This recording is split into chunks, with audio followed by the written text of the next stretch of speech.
On your mark, get set, let's go. I can't do it. We'll do it live. Do it live! I'll write it and we'll do it live!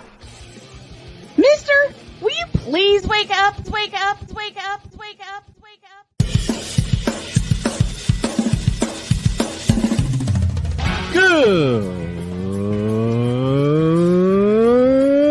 Good morning.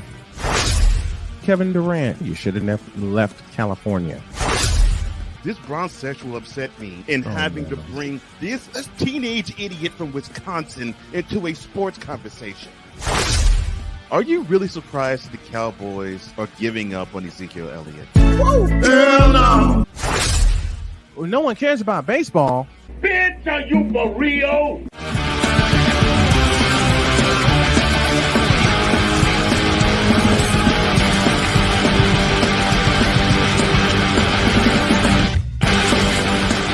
The dog's days of the sports summer have arrived. Good morning and welcome to another edition of Snowman in the Morning with Cole Johnson. I am one half of that duo, Cole Johnson. The other half is on vacay, and I hope everything is fine with the Snowman and his Dr. K. Enjoy your vacation. It's probably going to be a while before I take one, but hey, enjoy.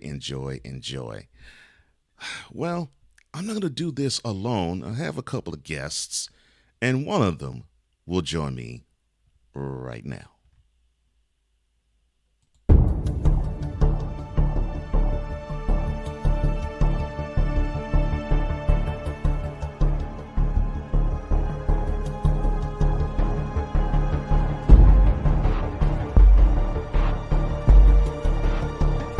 Now, forgive me not knowing the brother. You got your mic, but I don't know who the hell you are. It's like you're in the Broadcasting Witness Protection Program.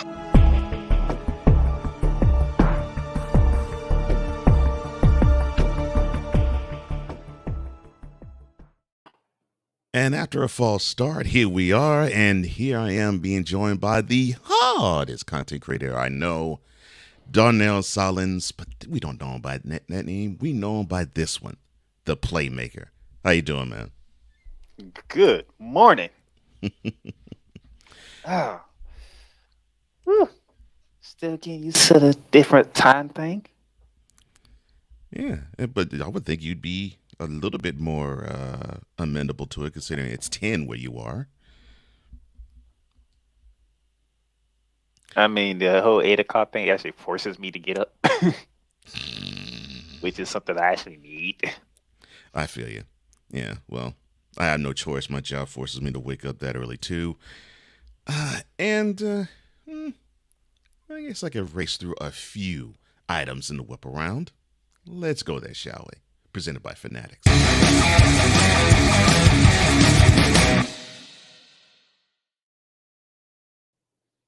Votto, the first baseman of the Reds, he actually got a chance to come back. And in his first game back of the year, he decided to hit a homer. So he delivered on a bases loaded single at the middle, tying later on in the game. And he felt good.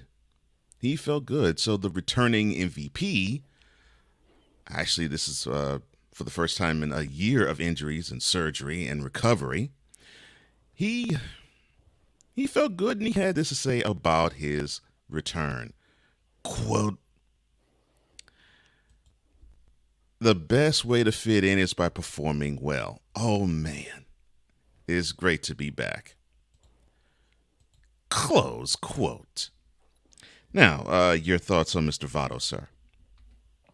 Good job coming back. Help spark a comeback for the Reds. The surprising Reds that we talked about yesterday. Yes. So it continues. Yes, I have a colleague who is a fellow manager who is a huge Reds fan, and I know he's absolutely beside himself the fact that the Reds are competing for anything. So yes, he's excited, and so am I. Welcome back, Joey. I hope this continues for a good while longer, and who knows, this might be a great last hurrah for you. College Baseball World Series. Tennessee took down Stanford, eliminate them. This is the second consecutive year that Stanford has not won a game in the College World Series. Mm-hmm. And Wake Forest, number one team, and Jay will probably be happy to hear this. They came back down 2-0 to beat LSU 3-2. Which now means that LSU and Tennessee have to play today.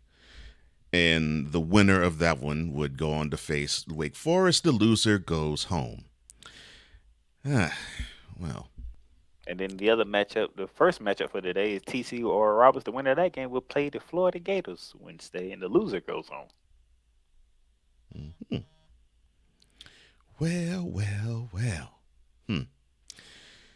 Well, we will definitely stay tuned to that. And yes, and we are fans of Wake Forest, obviously. And well, of course, you know, Playmaker. Anything Florida does, he's a fan of. So you know that goes without saying. But yes, more of the College World Series as we do cover it to come. Staying on the diamond, Rickwood Field in Birmingham, Alabama. Now you might say, well, okay, the heck are you talking about this type of field in Alabama? Well, the significance is it is the oldest professional ballpark in the United States, and it's the longtime home of the Negro League baseball games. They will host its first Major League Baseball game 1 year from today. Yes, the Cardinals and the Giants will face off against each other at Rickwood Field in Birmingham, June 20th, 2024. Now, ball players like Willie Mays had this to say about the event and the significance of it. Quote, I can't believe it. I never thought I'd see in my lifetime a Major League Baseball team or game being played on the very field where I played baseball as a teenager. It has been 75 years since I played for the Birmingham Black Barons at Rickwood Field, and to learn that my Giants and the Cardinals will play a game there and honor the legacy of the Negro Leagues and all those who came before them is really emotional for me. We can't forget what got us here, and that was what the Negro Leagues has done for us, for so many of us. Close quote. Your thoughts, sir? Honestly, I don't have one, to be honest. Well, you might have a thought with... Go ahead, when it comes to the Legal League Baseball, I just sit and listen. I see. Okay. Well, you might have a thought with this one. Jordan Love. Now, you all are probably saying, who? The others are saying, oh, the guy who's going to be replacing Aaron Rodgers. Yes, the now starting quarterback of the Green Bay Packers, the longtime clipboard holder of the Packers. He now opened his mouth and has stirred the pot between the rivalry that has been dormant and dead between the Packers and the Bears. Yes, it's a new day. because Mr. Jordan Love said from the bottom of his heart to the Bears faithful, quote, "Happy Father's Day to all the Bears fans out there. Go, ding, ding, ding, ding, go, Pack, go." Close quote.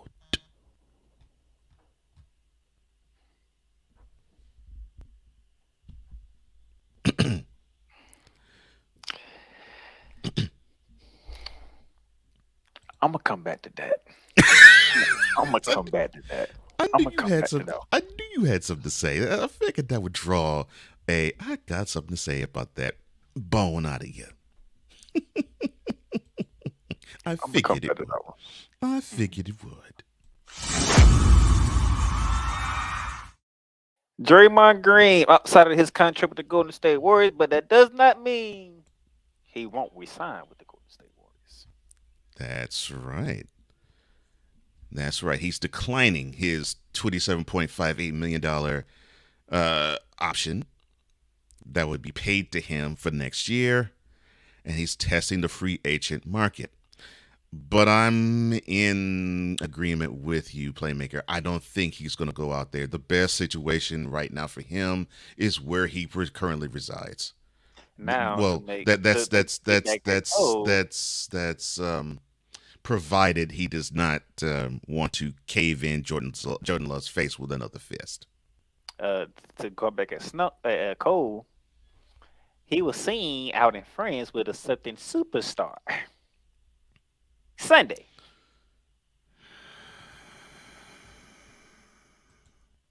No, not that. This moment of bronze sexual stupidity is brought to you by Hooked on Bronix. When you start talking like an idiotic bronze sexual, Hooked on Bronix can set you right. Call 1-800-YO-KANG. Real LJPM, now approve all this.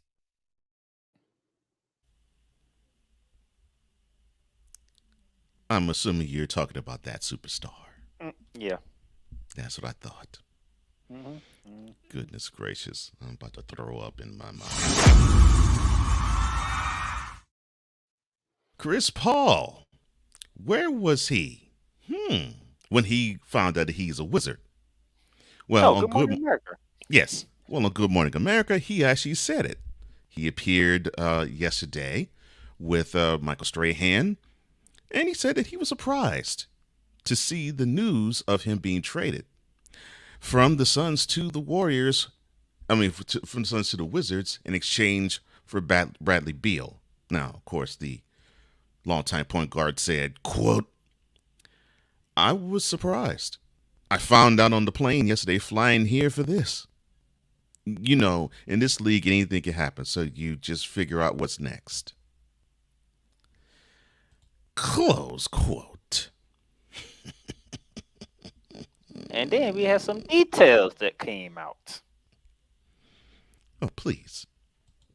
It looks like the Hall of Famer, the Detroit Pistons legend Isaiah Thomas, played a role in this trade that happened between Bradley Beal and Chris Paul. What would Isaiah Thomas have to deal with this trade? And it also hints that Isaiah Thomas may become a part of the Suns organization. Oh, Lord, I need one of these. This coffee with McCarthy is sponsored by Steph Curry Cognac. One, and it's lights out. Remember, Isaiah, the women who work for you in organizations are not to be treated as hoes. And that concludes today's Whip Around.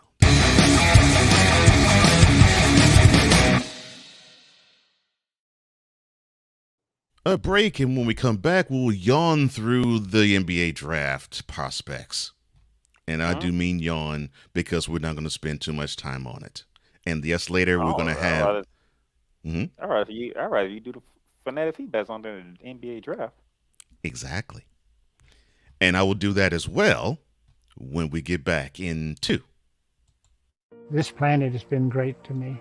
It's given me gifts that I can't even explain. It's given me adventures and memories I'll never forget.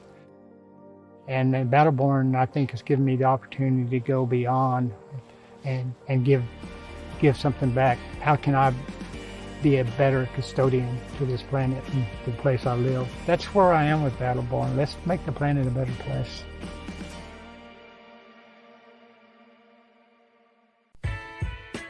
Hey everybody, Brian Snow here. Want to do some afternoon sports talk with me and be interactive? Also meet some great guests from every walk of life? Then tune in to The Brian Snow Show on CSTV and CSTVNow.com. Weekdays at 2 p.m. Come on aboard and enjoy the ride.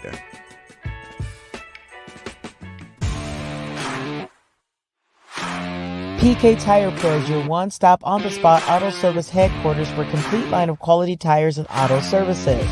For years, we have provided the Stockton, California area with the latest products and unprecedented services for everything we sell.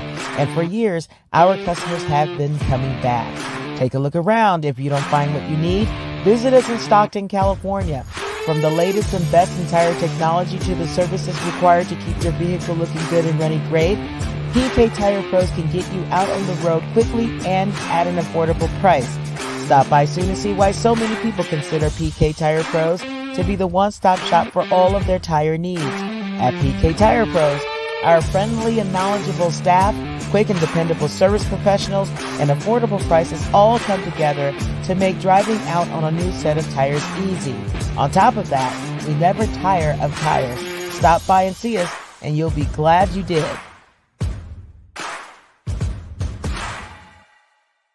The following is a public service announcement from Wise El Jefe. Boston. This has been a public service announcement from Wise El Jefe. Back at it on Snowman in the Morning with Cole Johnson. I am Cole Johnson. Snowman is on vacay. He'll return Monday. Joining me today is the Playmaker of the Playmakers blog, of Ramley Talk, and of Arch Rivals, and of so many other content that I probably will have my brain explode from it. Oh, I did say that I would yawn through the NBA draft. Well, here it is right there.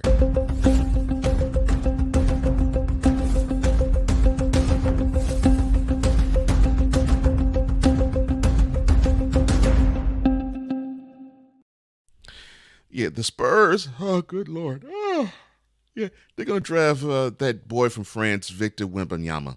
Yeah, there we go.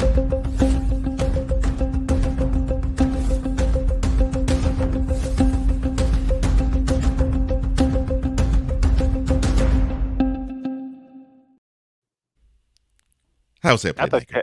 I thought you had something new. That's why I said yawn through, because it really is not much new. It's okay. And even if it was something new or developing, I don't know if it would actually really interest any of us, really. I don't care if it's like if you're Playmaker who that is his sport, basketball, or if it's the casual fan. I'm like, many people barely know who most of these players are. And the only reason why we probably know Wembanyama now is we've heard bits and pieces all throughout this past year. Besides that, it's like, okay, well, you're going to draft who you're going to draft. Now, the only thing that you can probably come up with in terms of talk is which elite player that we do know of is going to get moved, maybe.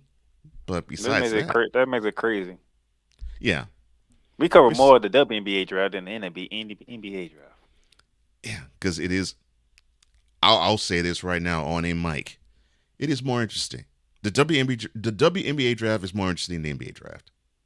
It is. You know why? We knew the player that was going to get drafted. That's the thing. We wanted to see after Aaliyah Boston went number one, who's going to go number 2? Mm-hmm. When is Haley Jones going to get picked?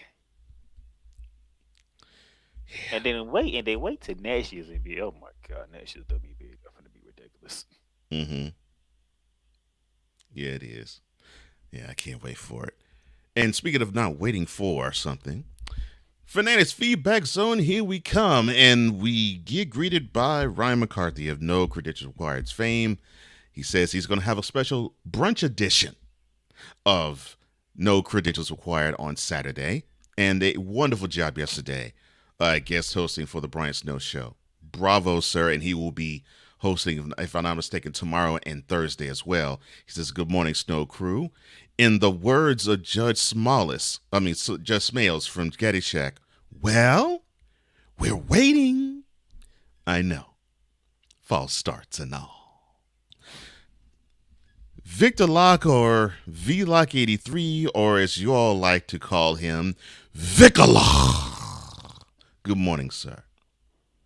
And as you see, you got greeted by Ryan in the same vein. Victor says, look, hopefully Snowman and I get a chance to chop it up again next week. I still need to barbecue a certain circus act you and I know well. What? Why? Why waste your time on that? Why? Antonio Clown. I agree, it's a waste of time. I knew you knew. I knew you knew. That's a waste of time. He also says, good morning, Mr. Cole Sports. How are you, good sir? Well, yeah, I am good. Sig Diggy, good morning, good afternoon, good evening, good night. His traditional vintage greeting. Thank you, Michael Cole. And yes, we'll be talking about what Michael Cole announces a little later. Actually, a little and much later. He says that, and I say good afternoon to you, sir, all the way from Norway. Victor says, look, we've been hacked. It's the Playmaker, the only man to be immune of the effects of the Shadow Realm. And Ryan channeling his Jim Ross, by God, that's Playmaker's music. So they was ready for what today was going to be. Yes. They are and they were. Six says, shout out to Chris Bass for your intro. Yes, definitely. Probably one of the best intros that I've ever created, thanks to him. And thanks to Playmaker. Yeah, because I had to show up for him to do it. Good morning to the owner, the manipulator, and the operator of the BS3 network, the man that is known as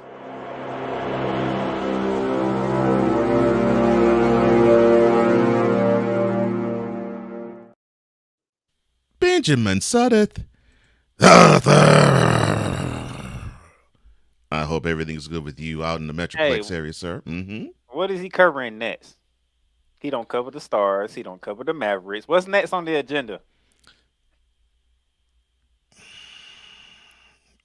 Probably knowing them, it'll probably be training camp of the Cowboys, and I will be ready to toss my lunch. Good morning, says Victor to BS3. And, of course, being the magnanimous guy that BS3 is, he says good morning to Victor, good morning to Ryan, good morning to Sick. And all the mornings are being passed along from Ryan to Victor to Sick. And Victor says, knowing what the Negro League went through and knowing how mentally tough those guys were, not only makes me admire them more, but it also makes me ashamed seeing how soft athletes are nowadays. And it also makes me, and that's a really good point, and also makes me thankful that the league existed because, you know, when I was growing up, I didn't hear anything about that. You know, Major League Baseball didn't really talk about the Negro Leagues until roughly the 1990s. So, you know, when I had to hear about the exploits of a Jackie Robinson or Josh Gibson or players of or Satchel Paige, I actually had to listen to my father talk about them. So knowing that, it's a beautiful thing, and Yeah, I could say it's a bit late. And of course, I understand with Major League Baseball, the date that they chose is one day removed from Juneteenth. So yes, I understand that there is an economic aspect to this. I do understand that. However, what I also understand though is you do have to tip your hat to the past. Sick. He says, look, was Jordan Love trying to act cute? I don't know what you call that. September 10th. We know. At Soldier Field. We know That is the first game of the year. Well, that's the first. Well, technically, that would be the first week of a Sunday. The first game actually will be September the 7th. You know what I meant. That is the first game of the year. That'd be the first Bears if game. If you lose that game, hell, fire, and brimstone is coming for you, Jordan Love. Well, that'll be the first Packers game of the year. But yes. Yes. I know I probably said Jordan Love. Excuse me. I have so many things in my brain. Yes, I meant Jordan Poole in referencing Draymond Green visiting Jordan Poole's face with a fist. Thank you. As you can see, the Fanatic Feedback Zone keeps me in line, and I appreciate you guys for that. Six says, look, the Warriors should put a slap Jordan Poole once a month or week clause, because if they wish to re-sign Draymond Green. You know, I sort of and I have to do this right now. I'll make this really Why brief. Why did you make that comment?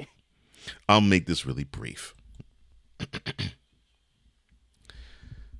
Draymond, I am so sorry that I was getting on your case for sliding on Jordan Poole. I'm sorry that you felt the need to want to chin check him. I should have realized that this was something that you wanted to do, because we saw later on in the year Stephen Curry, the babyface assassin. After Poole messed something up in a game, we saw Curry toss his mouthpiece, and he got ejected for it. So I'm so sorry that a frustrating figure was the cause of you being the talk of he needs to get up out of there.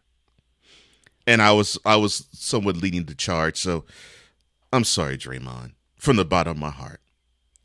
It's not you who needs to go. It's Jordan Poole. That felt better. No, I feel good. And yes, I agree with that clause, sir. $500,000 date. Ryan says, look, Sick, I'd rather be punched than slapped. Getting slapped is like being stripped of dignity. Well, yeah, especially if you're a man. I'd rather be punched and slapped too. Especially by another man. No question about that.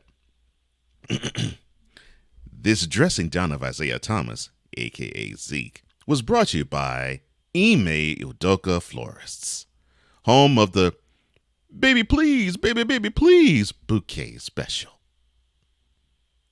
Six says, look, Cole, I understand it's been 13 years since that mess at MSG for Mr. Thomas, but fair assessment. Thank you, sir. But, I mean, it has to be said. I mean, he treated Lucas Anders like a hoe, and I'm like, you can't do that, sir. They're supposed to work on your behalf. You know, they're supposed to work at their job, not give you a job. Ryan, he says, I have some NHL draft analysis. Chicago Blackhawks will be drafting that kid from Canada, Connor Bedard. Now back to your regularly scheduled programming. Yes, that has also been news for months too. Right. And it's like, oh, I mean, and I don't follow hockey as closely as you do, Ryan. And I even heard that. I'm like, oh, so who's that kid they drafted? Oh yeah, Bedard. That's right. Victor says, look, it's a matter of public service, playmaker. You screw over a large group of people, you get called out. Hey, look here. Go ahead and put Miami on there, okay?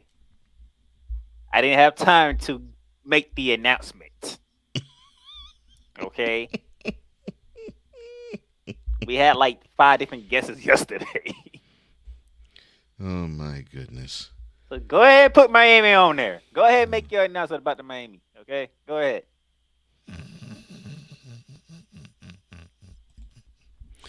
Six says, this yawn through the NBA draft is brought to you by Elmo McElroy's Bad MF Kilts. Stay ballsy and never get caught with your pants down. Also, with your balls being dried. You just had a hat there in the didn't you? Just so I could draw a comment like that out of you, yes. Shane, the big dog Shane Leggett says, the super producer is in the building. What's up, man? I'm glad you're here. I'm sorry. Elmo McElroy. Sid Diggy trying to destroy everybody. He says, let us pray that Uncle Foot doesn't make an appearance at Soldier Field for the Bears-Packers game this September. We don't need a summoning.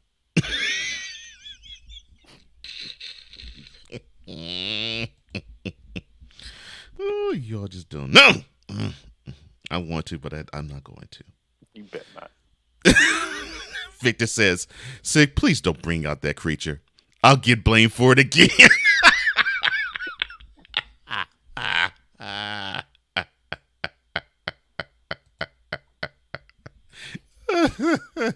Oh, man. This is why I love the Fanatic Feedback Zone. They're so awesome. They're awesome people. And they know their sports and they know other things besides sports too. And it just leaks in and I love it. Ryan says, look, speaking of Zeke, don't forget he was the linchpin in the downfall of the Continental Basketball Association. There's another 30-30 documentary idea. Man, I remember when he was politicking and being the poster child for that. And that thing disappeared. Wow, that thing disappeared faster than in that. Well, okay, I'll be foul. Yeah, that thing disappeared faster than Isaiah Banks' career. I mean, it's I mean, that thing went fast. I'm sorry. Did I say something wrong, playmaker? Okay. We're just gonna move on.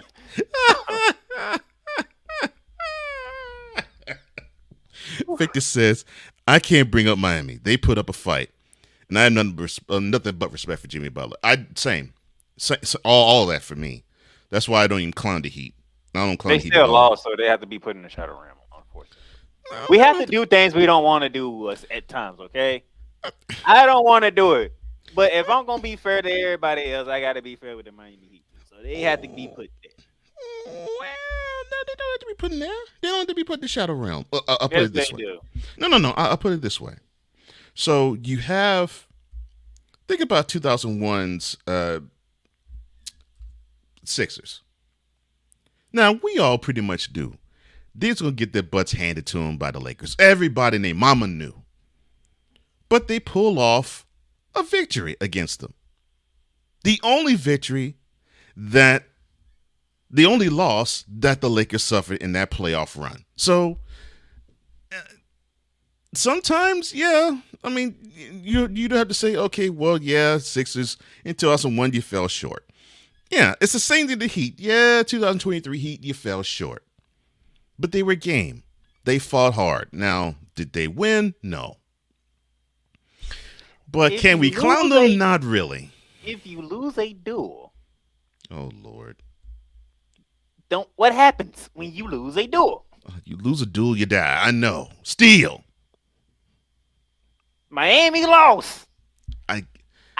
This is not enjoyable for me, okay? I get that. Still, be proud of the fact that they turned away a possible historic collapse. And they beat the number 1 overall seeded team, and they beat the number 2 overall seeded team in their route to the finals. I ain't want to do that in Milwaukee because Giannis get hurt 11 minutes into game 1. We having a different conversation. See, there you go. See, I had to do it to Milwaukee anyway. But you make concessions for the Bucks. You can make concessions for the Heat. No, I didn't make it because I still put them in the shuttle round. Oh Lord. Matter of fact, that's where it started at. Good Lord. Milwaukee actually started the whole shadow run thing with Victor. Speaking of shadow. I take that back. Brooklyn started it. Good Lord. But as far as playoff-wise, it started with Milwaukee. Oh Lord. Okay. We will step aside. I don't know what the heck. Like I say, sometimes you got to do things you don't want to do. It happens. I see. We'll take a pause for the cause when we come back. The Bills. Stephon Diggs. Do they even know what's up, or are they just jerking our chain? We'll be right back. We're not a cooking show. We're a show about cooking. We turn the camera around and point it at you. Our show takes place right inside your kitchen.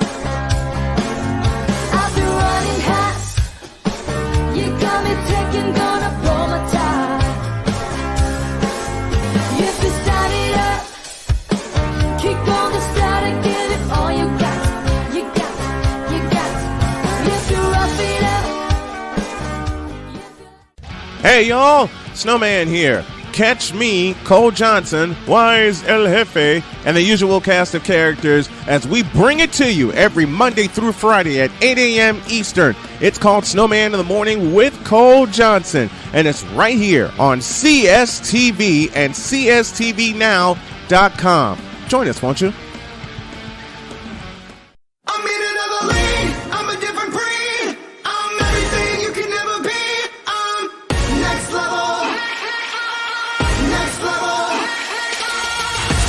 Thursday nights are wrestling night on CSTV. Tune in every Thursday night at 7 p.m. Pacific to see all the amazing Next Level Pro Wrestling stars on Thursday Night Throwdown on CSTVnow.com and the CSTV app on your Roku device.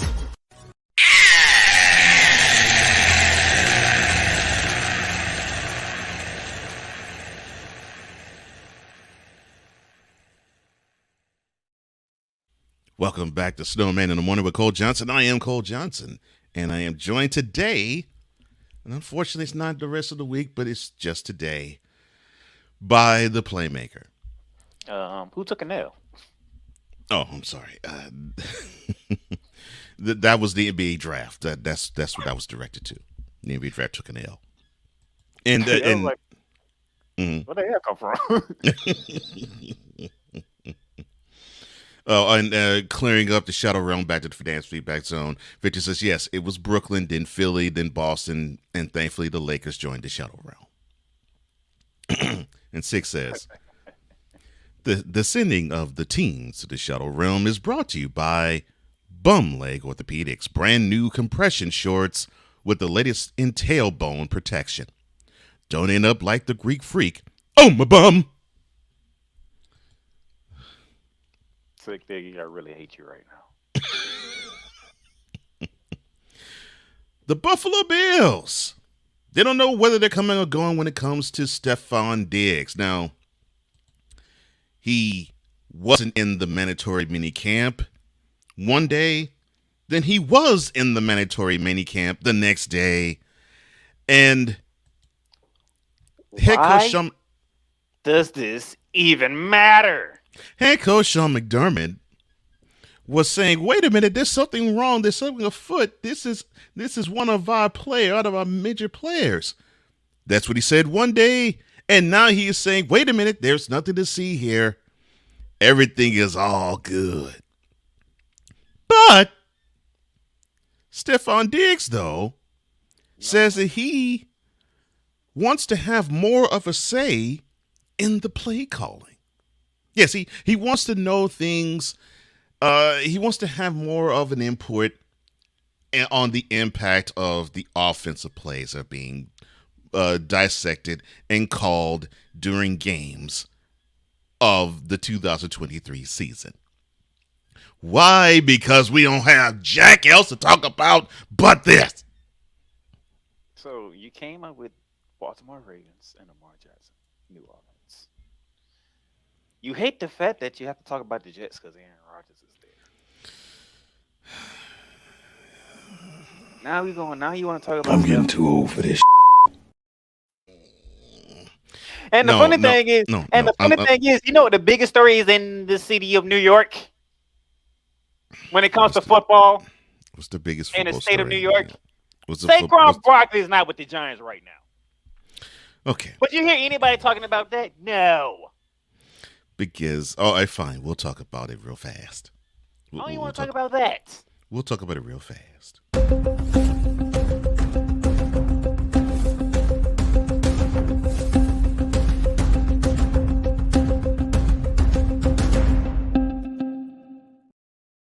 Saquon Barkley is saying the Giants.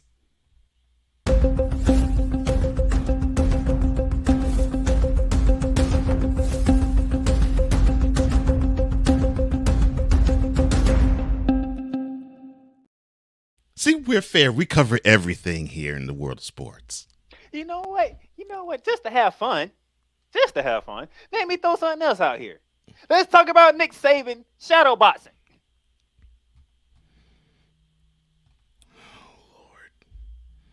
Because I know you've seen the video. And for some odd reason, why is my team around him right now? That's my real question. Oh, Lord. We want to show, but it's a Rams logo in with it. What are we doing? Oh, Lord have mercy. I think you missed another one that I kind of wanted.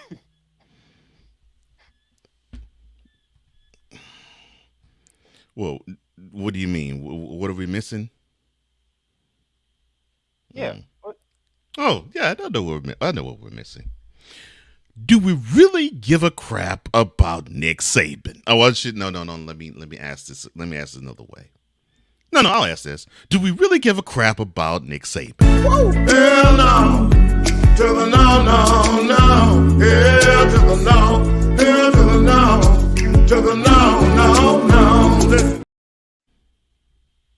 Yeah. Let me see. Oh. And with Saquon, who really gives a crap outside of New York about him? You know the bad part is I actually listened to that song yesterday.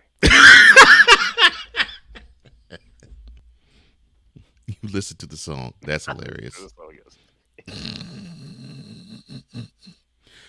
Oh gosh. But I went the whole 30 seconds. I'm like, Colt, wait a minute, this the whole song. Wait a minute, I'm tripping. But the thing is, okay.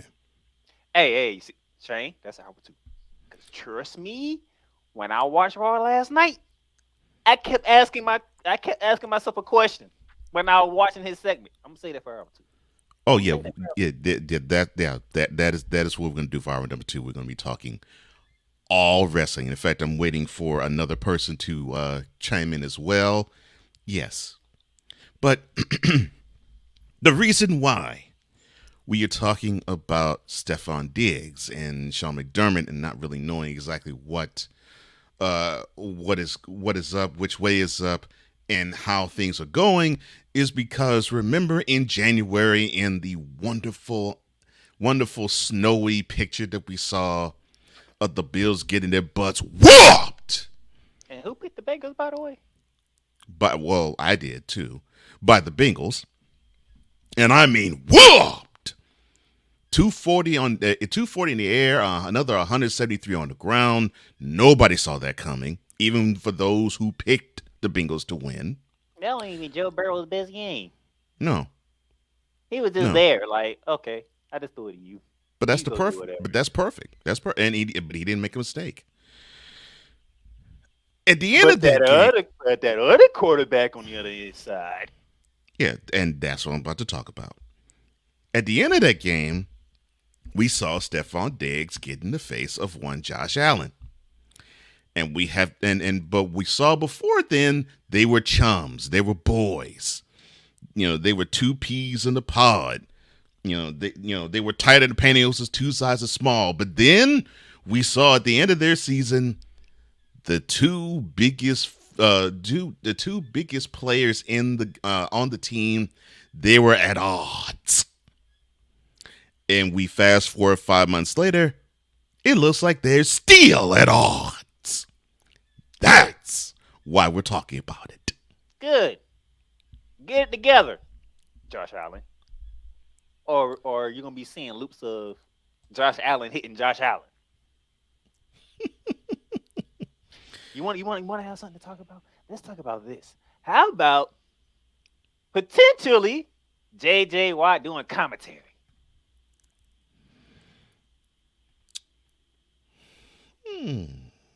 One of the best defenders to play the game of football in the booth.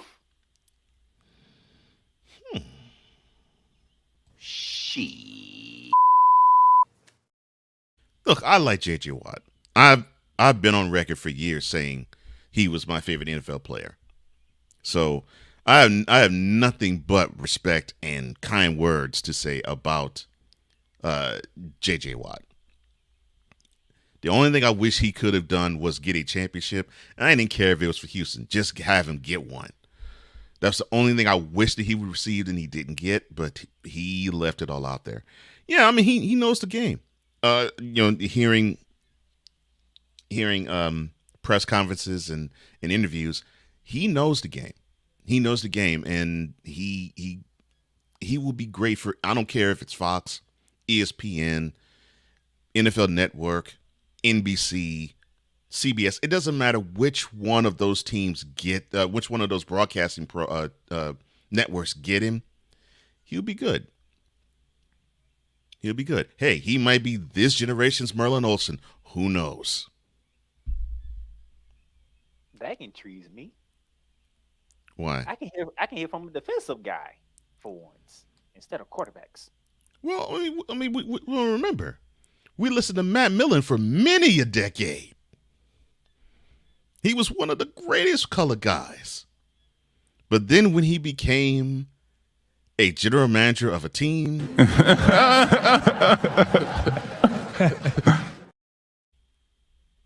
he was wonderful as a color guy. Wonderful. Knew the game inside and out. Could break the game down for you in its finite details. But the Ford saw him and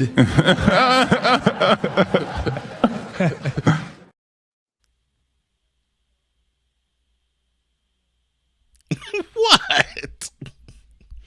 What, playmaker?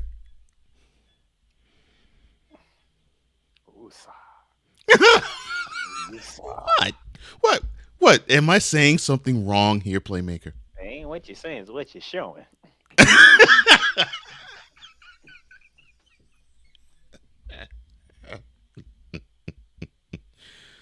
I can't help it. I mean, it's the truth. I mean, look. No, I ain't saying you wrong. I'm just saying the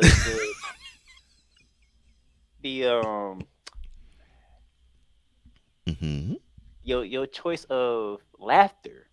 Oh, yes. Is my issue. Yes. Well, I mean, I could have done the Wonder Bread Choir one, but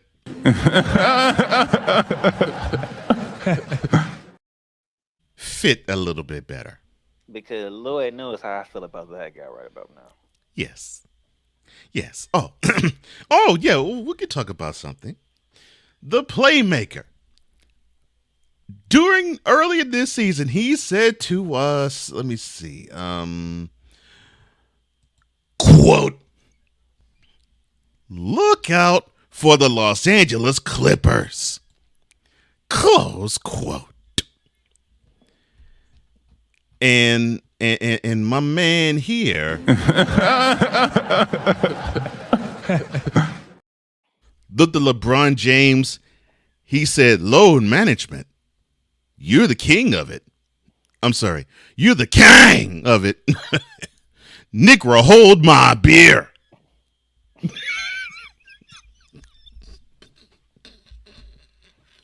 Isn't that right, Kawhi?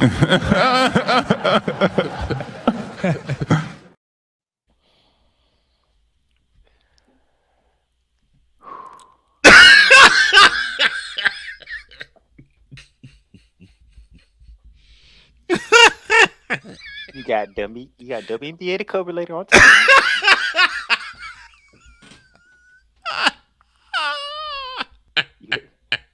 You have FIBA World Cup basketball in August.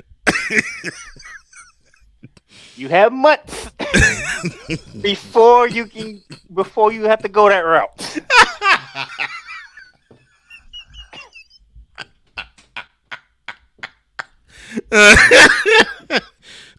I wanted to make you crack up. That made my day right there.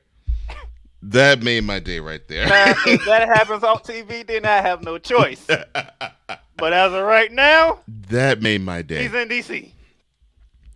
That made my day. Hot TV, how you doing, brother? He says, "Look, I'm just waiting for the Clippers or any other team to take Chris Paul off the Warriors' hands. It might be the Lakers." Oh hell no.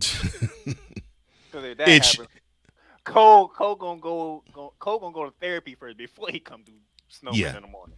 I don't want it to happen. I'm thinking it probably will because I could. Y'all gonna if news break that he go to the Lakers, Snowman gonna be like, "Cole beat me in the man. I'm gonna be in the conversation. No, he going to therapy. He'll be back tomorrow to deal with this." Because it might be 2 hours worth of, yes, it is you. It's always been you. It's you now. It will always be you. Because we will be hearing ad nauseum 2 of the 4 Banana Boat brethren join forces again. Oh, jeez. And that will complete the cycle for, because he already played with Wade, he's already played with Carmelo, and he will now join forces with Chris Paul. Yes, that would be that would be trays.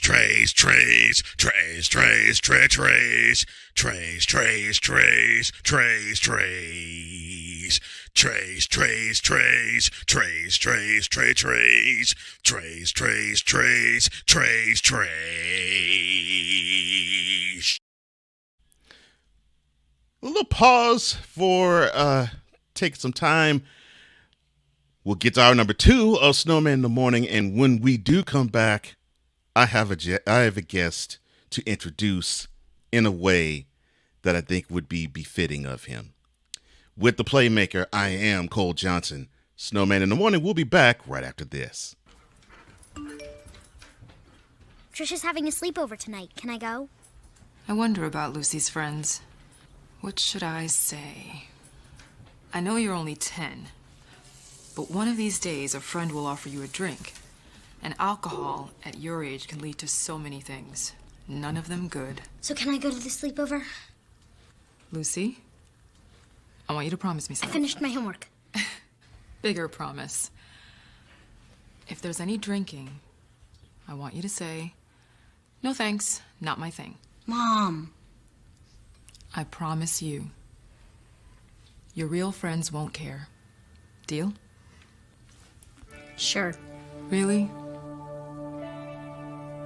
I promise, Mom. They really do hear you. Did you pack your toothbrush? For tips on how to start the talk, visit underagedrinking.samhsa.gov. A public service message from the Substance Abuse and Mental Health Services Administration.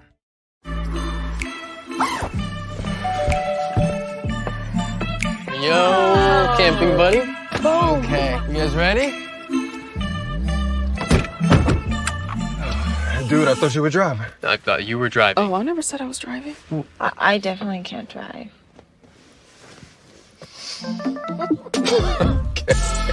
If you're high, just don't drive. It's illegal everywhere. If you feel different, you drive different.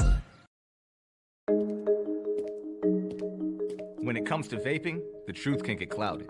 So let's make it clear. Vaping is not safe for kids, teens, or young adults. It's just not. Because vaping can put microscopic particles into your lungs. And dangerous things like metals and volatile organic compounds into your body.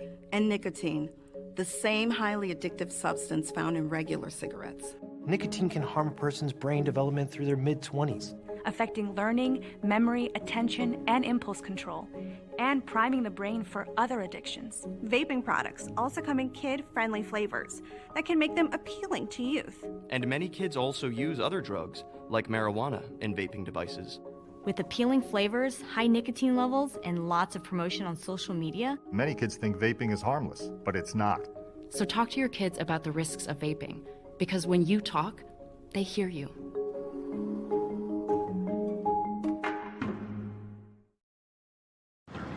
How many letters? 5 letters. Just think about, what am I doing right now? Smile. Smile? Uh-huh. This is so easy.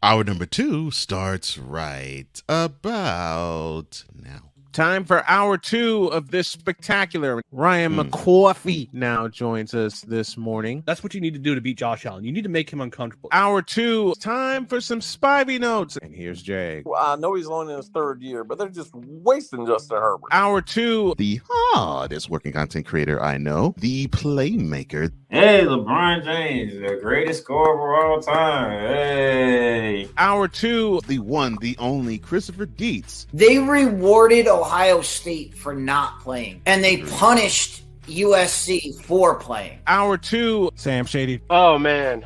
It's been a roller coaster ride if you were a Philadelphia Stars fan. Hour 2, that's Big Ben, the man in charge of the BS3 network. And if I see Kurt 2 Chainz Cousins out. Hour 2, Chris Bay's joining us. Oh my God! Oh, this game! Oh, way to go, Sammy! Hour 2, was El Jefe. Oh man, I thought I missed it. What in the all types of blue hell? Time for hour 2 of this spectacular, and it starts right now.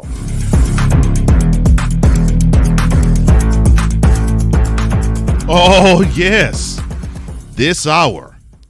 Much like the Brown Sets of Confessions on Wednesday, this is going to be dedicated to nothing but wrestling. Professional wrestling, that is. With the Playmaker. I am Cole Johnson. The Snowman is on vacation right now. He's actually in the chat. Welcome back to Snowman in the Morning with Cole Johnson on the BS3 Network, on CSTV, and also on all major platforms podcast-wise, and on the radio, WLEO, hello, WQEE in Atlanta, hello, and a few other places as well. But before I begin this wrestling talk that we're about to unveil, I have to unveil something else. Ladies and gentlemen, this man needs no introduction, but he's going to get one anyway.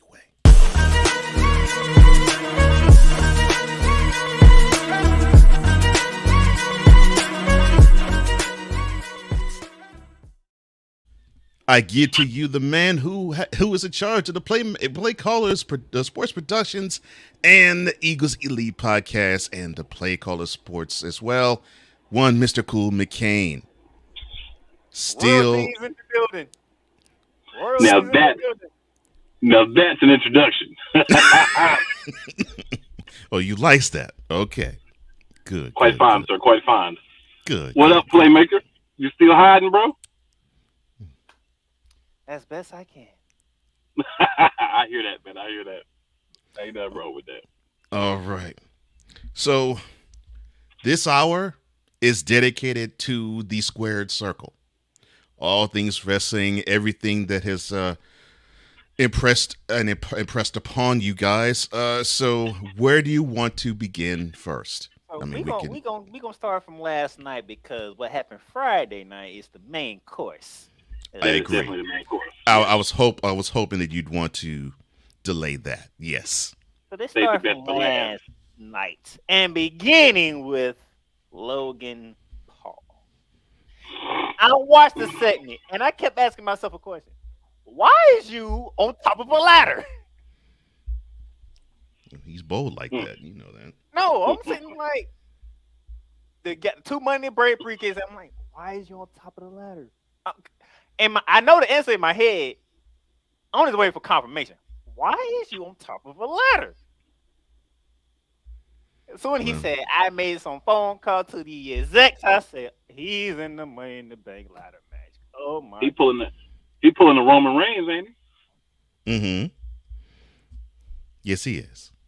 He can just make a phone call. Hey, I want in. Yeah. Sure thing, Mr. Paul. Yes, sir. You can go right on ahead. Right. So all the other people that didn't make it, that's actual superstars that be there every week, couldn't have a last chance battle royal or something to allow those gentlemen an opportunity. We're gonna give it to somebody who show up when they want to for big events, and then the rest of the time they're gone. Right, that's how WWE rolling. Right. And then before you know it, everybody in the match showed up on Raw. Mm-hmm. And by the and way, of course, and by the way, if last night didn't convince you people who watches wrestling, I don't know what to tell you. But there's no bigger superstar in that match than L.A. Knight. Yeah. I love L.A. Knight, Max Dupree, Eli Drake, whatever name he wants to go by. That's a talent and a half. Yeah. He's supposed to be a heel. Did you not hear that pop he got when he came out? They need to stop. They need to stop. You can't not like L.A. Knight, but he should be a heel because you like him because he's a heel. Yeah, that's what I'm saying. Just let him do him, and whatever reaction he gets is the action he gets. Mm-hmm. And more than likely, it's going to be more of a pop than a whole round of boos, because how can you not like what the man does? Heck, I'm cool. Have him still wrestle against other faces. Yeah, and he's arrogant. I love arrogance. He's can't be a wrestler. He's pretty much the Rock and Stone Cold put together. Mm-hmm. I would agree. I would actually agree with that.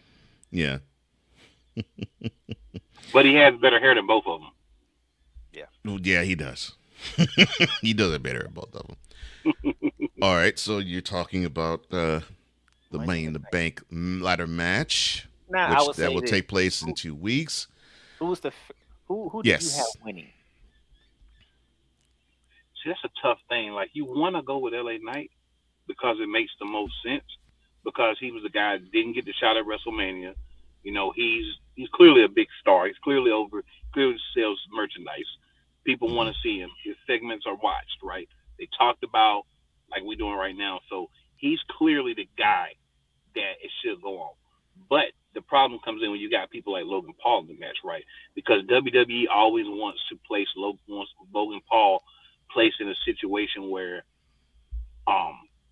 he's highlighted because of the extra eyes supposedly he draws to WWE when he's around. So until last night, I was convinced it was going to be LA Knight. Now, WWE's the kind of jerks that'll throw you a swerve and have somebody like Logan Paul win who barely shows up. Because remember, Brock Lesnar won a couple of years ago when he was only around about 3 times a year. I have to admit, that was the funniest time I ever seen Brock Lesnar. Yeah, right, and entered at the very end of the match. Yeah, I remember that. Boom box, Brock Lesnar. Right. That was hilarious. That was ridiculous, bro. It was funny though. It was funny. It was funny. It kind of helped him transition into his new redneck character. Yeah.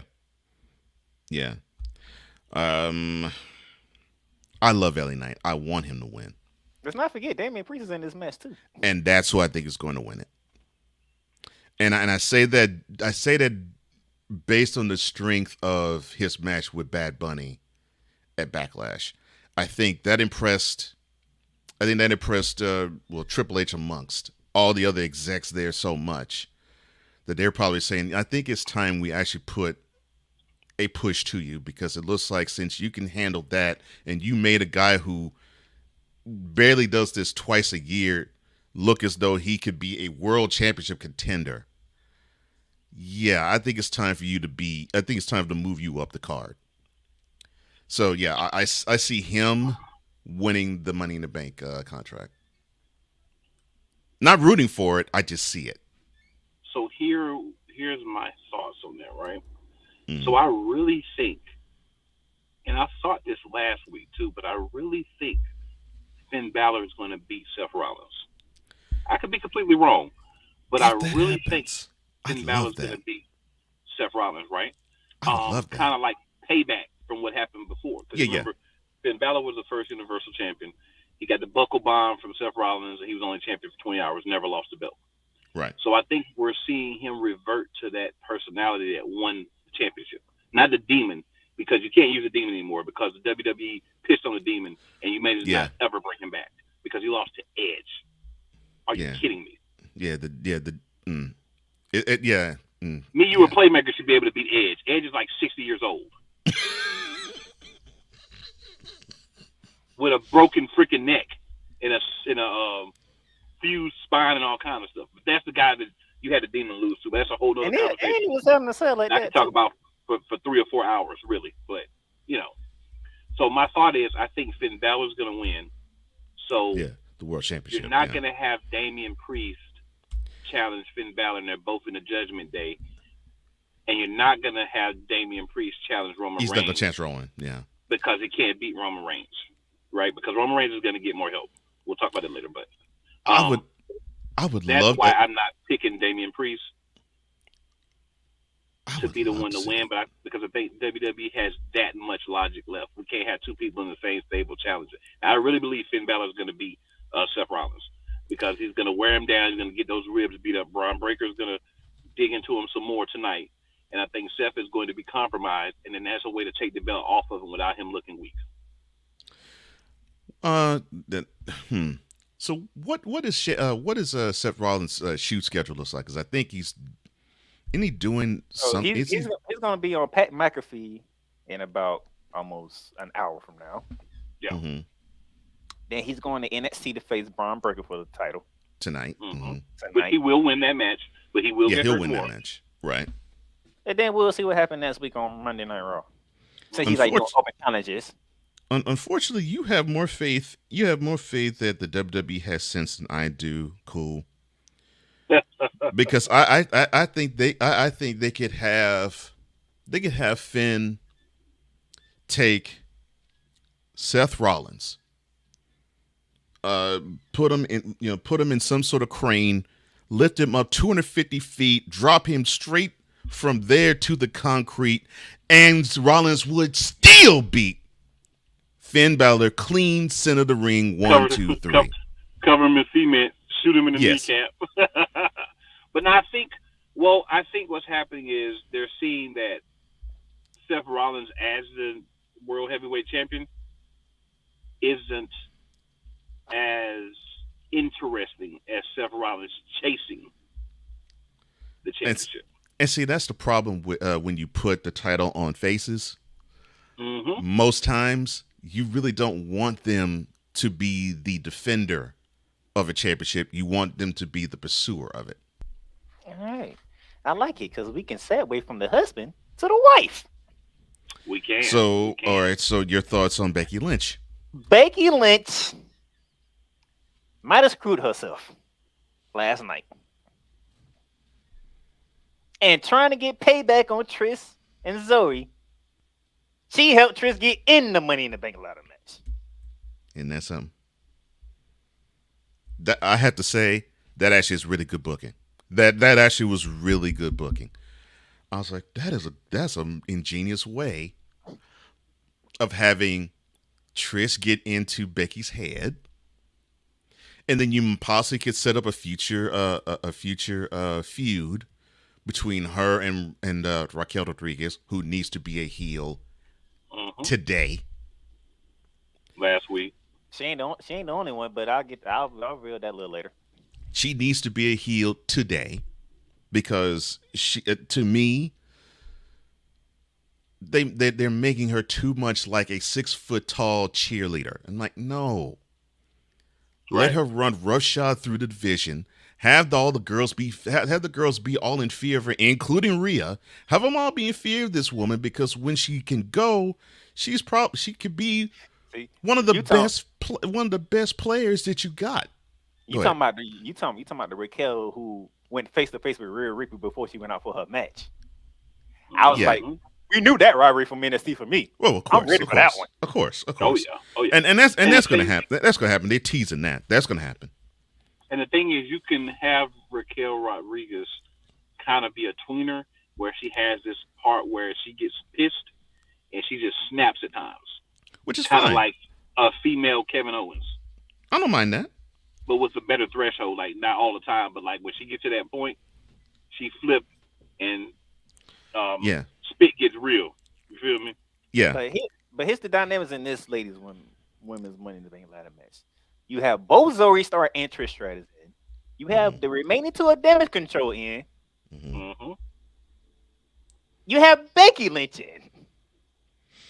Mm-hmm.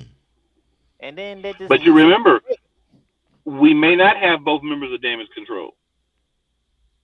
Oh yeah, because Io might screw Bailey on Bailey.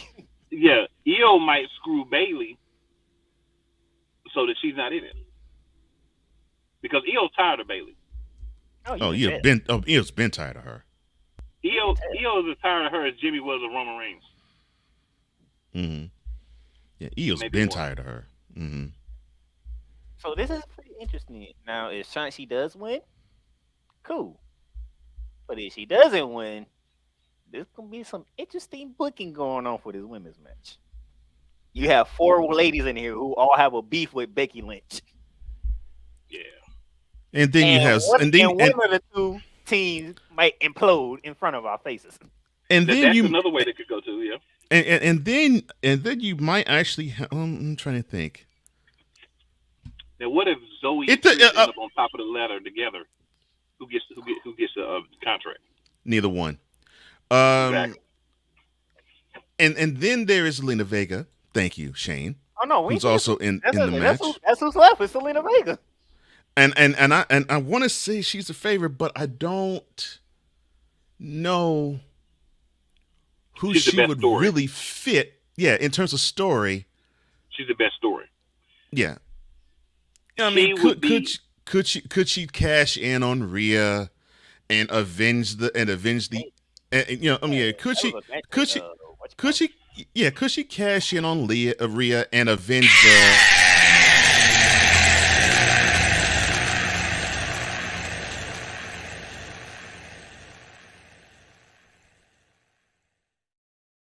at Backlash? That was a great match. That was a great match. Right? That was a great match. That was probably Zelina Vega's best match I've ever seen her in. It was the best match, and I saw her even when she was in Impact. Best match I've ever seen her in. Yes, of all her whatever, that's her. I think that was her best match. So, or could she cash in on whoever's going to end up with the title between Bianca, Charlotte, and Asuka? I don't really like it with Asuka. I definitely don't like it with Charlotte.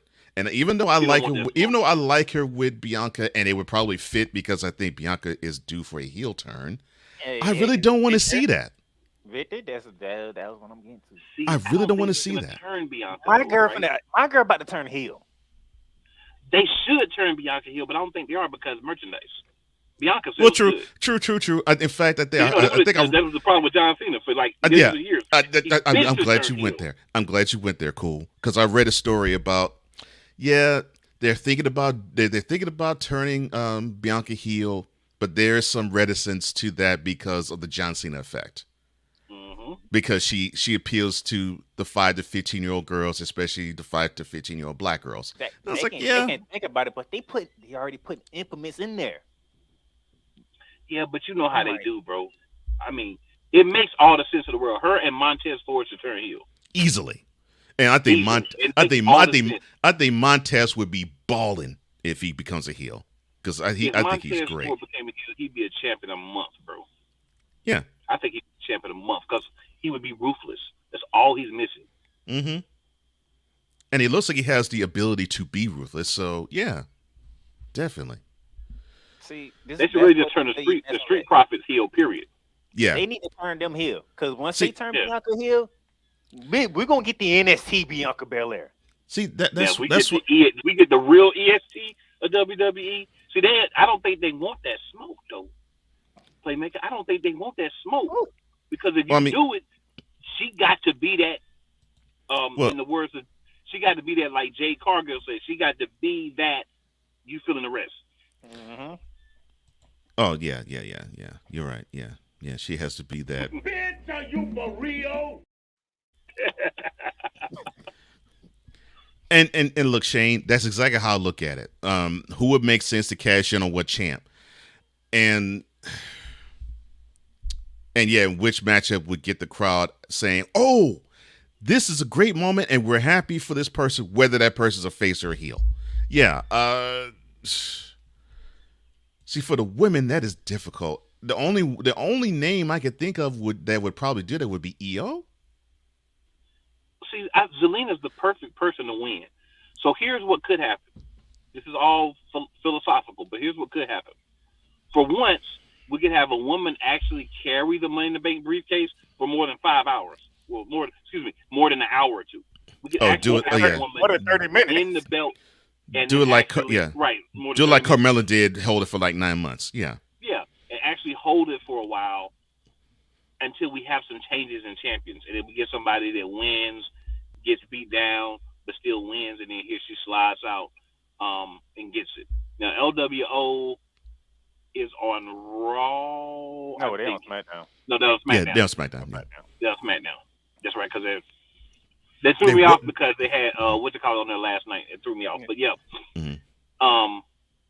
So I would think because she's part of the LWO, as long as the LWO is in effect, she would only cash in on the WWE Women's Champion. So I can see her cashing in on Asuka after a match that Asuka has, like with Charlotte Flair. But the problem is going to be Bianca's going to be ringside. So if you try to come and cash in, you might get what happened to Austin Theory when he was trying to cash in on Roman Reigns. Bianca will probably beat you down and send you scurrying to the back. Mm-hmm. So you would have to probably hold it for a while to really get an opportunity to pounce on one of them. Now this would be the perfect way for Charlotte Flair, because we know Charlotte Flair, if she wins, she's only going to have a belt for a couple of months. Yeah. She wins the belt like every time she's here, but she's only here for a couple of months and then she gets beat. The only reason she's back is because her husband went back to work Saturday. That's the only reason that she's even back at WWE. Yeah, but this give you more reason why to turn Bianca heel, because that's setting between them two. I was feeling some heelness tendency from Bianca. I'm like, yo, now listen, that attitude coming. That needs to be a WrestleMania match. Listen, I'm telling you. See, Charlotte, 100 trillion billion % agree with you. I just don't think they're gonna pull the trigger. See, I completely agree with you. The only one left that Bianca hasn't faced. She already faced Sasha. She already faced Bayley. She already faced Becky. Charlotte's the only one. I want Bianca to whoop Charlotte's ass and send her packing again. I'm sick of seeing Charlotte. I'm sick of her being in the title picture. Who else walks in when they want to? And automatically with a snap of finger to get into the title picture. Come on, man. I want Bianca to beat her ass and send her back home to her husband. Send her to AEW. All right. Well, we'll take a pause for the cause from that thought, and thank you for the base reference. When we come back, more wrestling talk, because I'm loving this with the three of us, with Cool, with the Playmaker, with the Fanatics feedbacks on as well. I am Cole. We'll be right back in a little less than 2. One of the great things about ordering meals from Mother of Macros is that you can do it from the comfort of your own home. Click the national or local delivery link to access the menu, and we'll ship the meals right to your door. We understand you won't always have time to plan, shop, prepare, and cook to provide healthy nutrition for your family, so the process is simple and saves you hours. We know you're busy, so our meals are professionally prepared and packaged. You only need to heat them up and enjoy. We provide macro-balanced, delicious meals chock full of fresh, local ingredients with none of the stuff you don't want to eat. Plus, our menu changes every week, keeping your taste buds wanting more. We take care of your meals so you can worry about everything else on your list. Mother of Macros.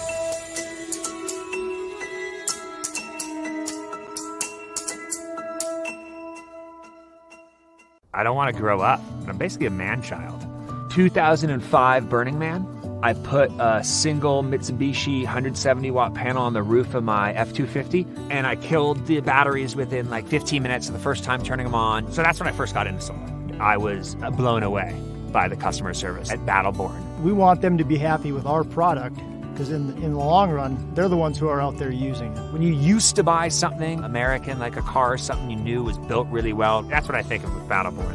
Hey, y'all, Snowman here. Catch me, Cole Johnson, Wise El Jefe, and the usual cast of characters as we bring it to you every Monday through Friday at 8 a.m. 10 a.m. It's called Snowman in the Morning with Cole Johnson, and it's right here on CSTV and CSTVnow.com. Join us, won't you? The following is a public service announcement from Wise El Jefe. Boston. This has been a public service announcement from Wise El Jefe. And with the reminder of my hearing that later on in the week, welcome back to Snowman in the Morning with Cole Johnson. I am Cole Johnson. I am joined by Cool McCaney, the Eagles Elite podcast, by the Playmaker of the Playmakers blog, and we're actually talking about professional wrestling. Now, we were breaking down the men's and women's Money in the Bank ladder matches. I'm sorry, a Playmaker. Bring up Shane Lake's last comment, cause. All right. I'm glad he said that. Shane, yes, and Shane says Charlotte Flair is the female version of Brock Lesnar. Here's my thinking. He's returning that Money in the Bank. I think, unfortunately, I think he is too. Unfortunately, where I sort of part ways with that is Charlotte doesn't have the realism that Brock Lesnar does. Now, I think that's what they want to do with Ronda Rousey, but she is so unappealing to everybody and such a turnoff to everybody. It doesn't matter what she does. She can say I love you all. She'll get booed by 100,000 people. I'm gonna address that in a minute, but here's my thing when it comes to Brock Lesnar. Somebody has a match at Money in the Bank. Sure now do. We all, the three of us and everybody in the chat, we all know there's no way in blankly blank that Dominic will beat Cody. And the match you're talking about is Cody Rhodes versus Dominic Mysterio. Even with Rhea ringside, there's no way. There's no way. There is, but there's no way that Cody would. There's no way that Cody will come out with that loss. But if you insert, but if you insert a guy that I believe you will insert in there, Mr. Rhodes will walk out of Money in the Bank with an.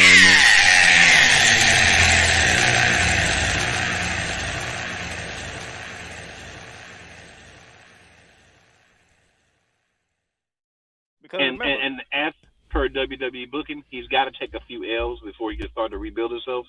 Right? Yeah. He took one, but he's got to take 3 or 4 more, right, before he can start rebuilding himself. And he would have to probably take an embarrassing one. And of course, what loss is more embarrassing right now than taking one to Dominic Mysterio? Everything that's happening with Cody now, this is because he smashed that throne on AEW. Of course, Triple H paying him back for that. Of course, he gonna get to the top. But he got to pay for that.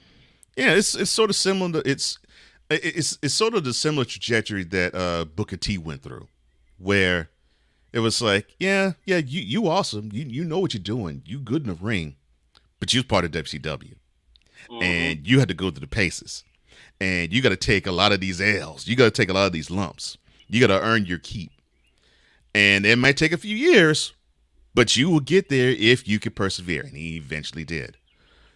I see the same thing for Cody. No, it's just, and remember, he challenged Brock Lesnar. We haven't heard from Brock Lesnar since.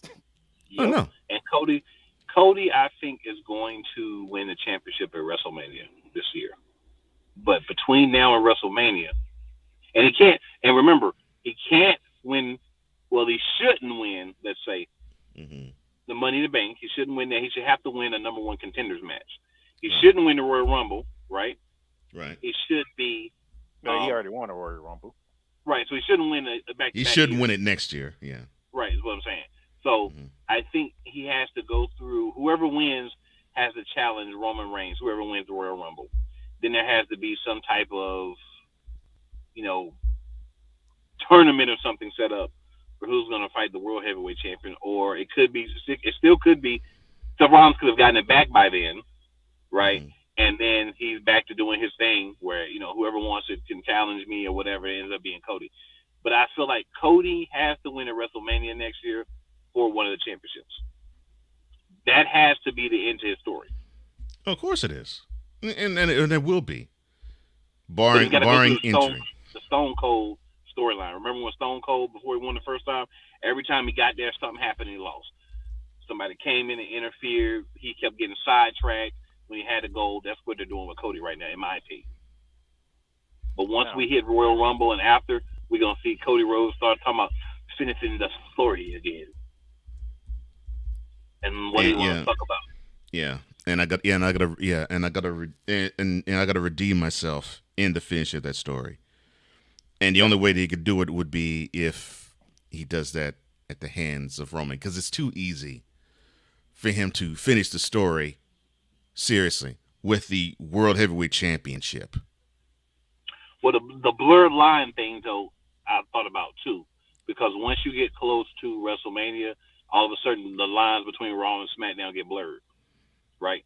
Like you had this draft, everybody's on their own show, but then all of a sudden we get to Royal Rumble and forward, and we start to see like a little bit more mixing of talent on both shows and on other shows. So that's another possibility.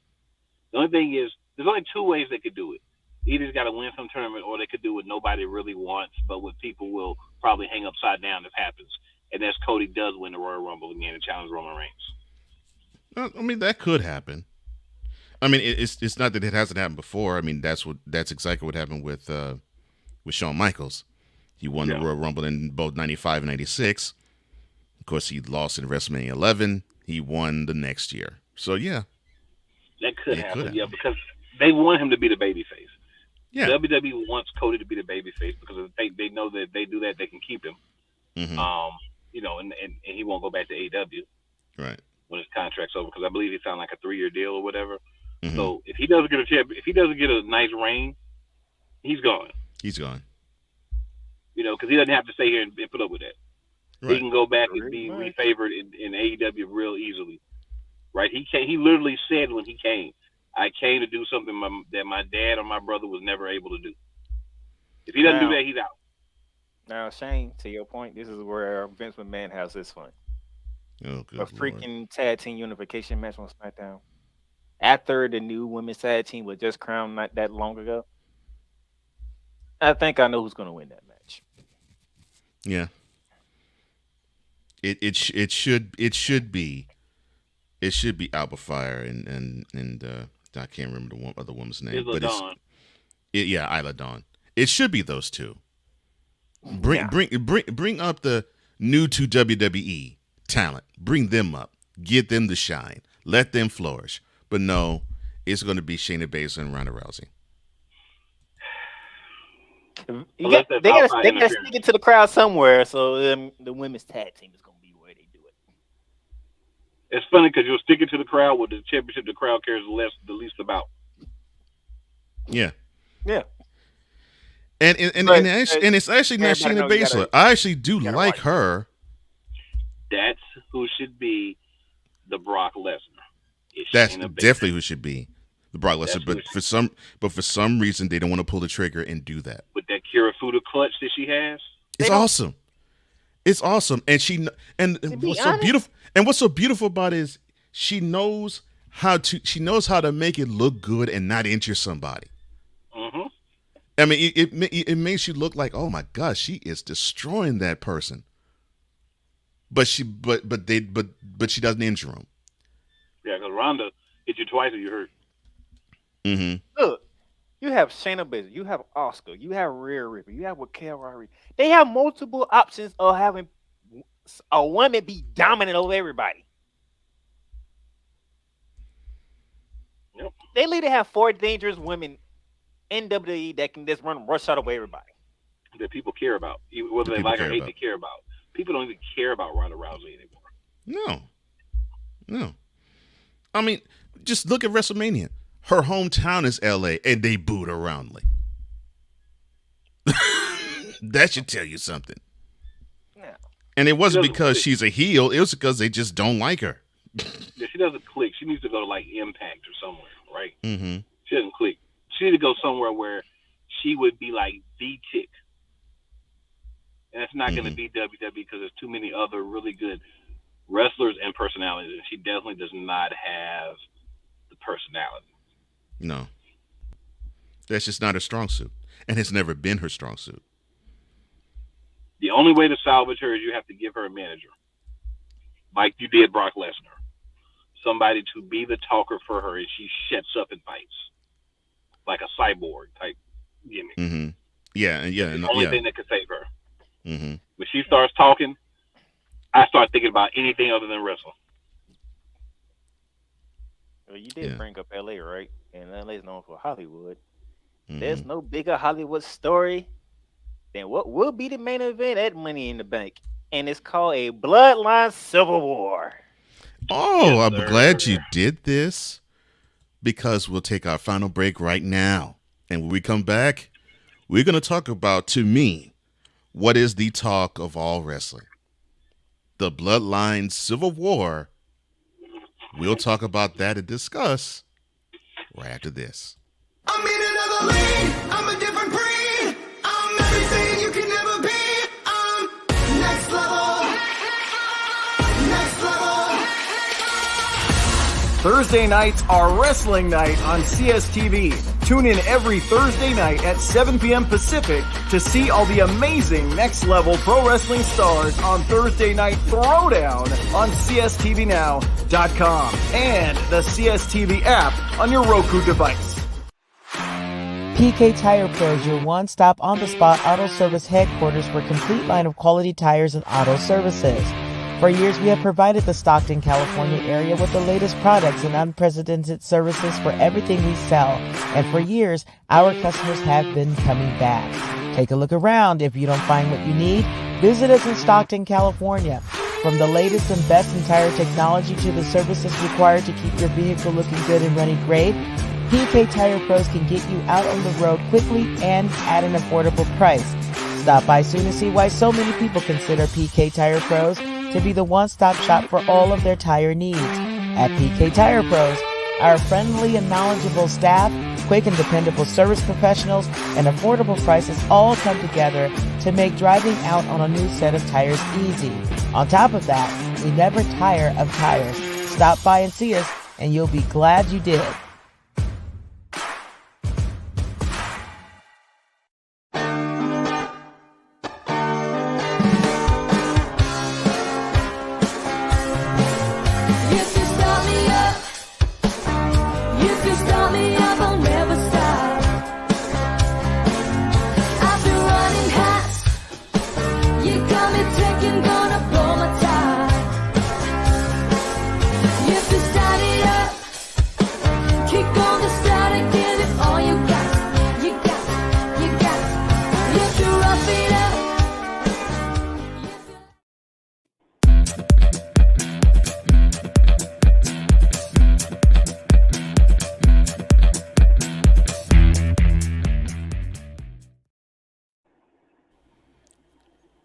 Damn you, Cole.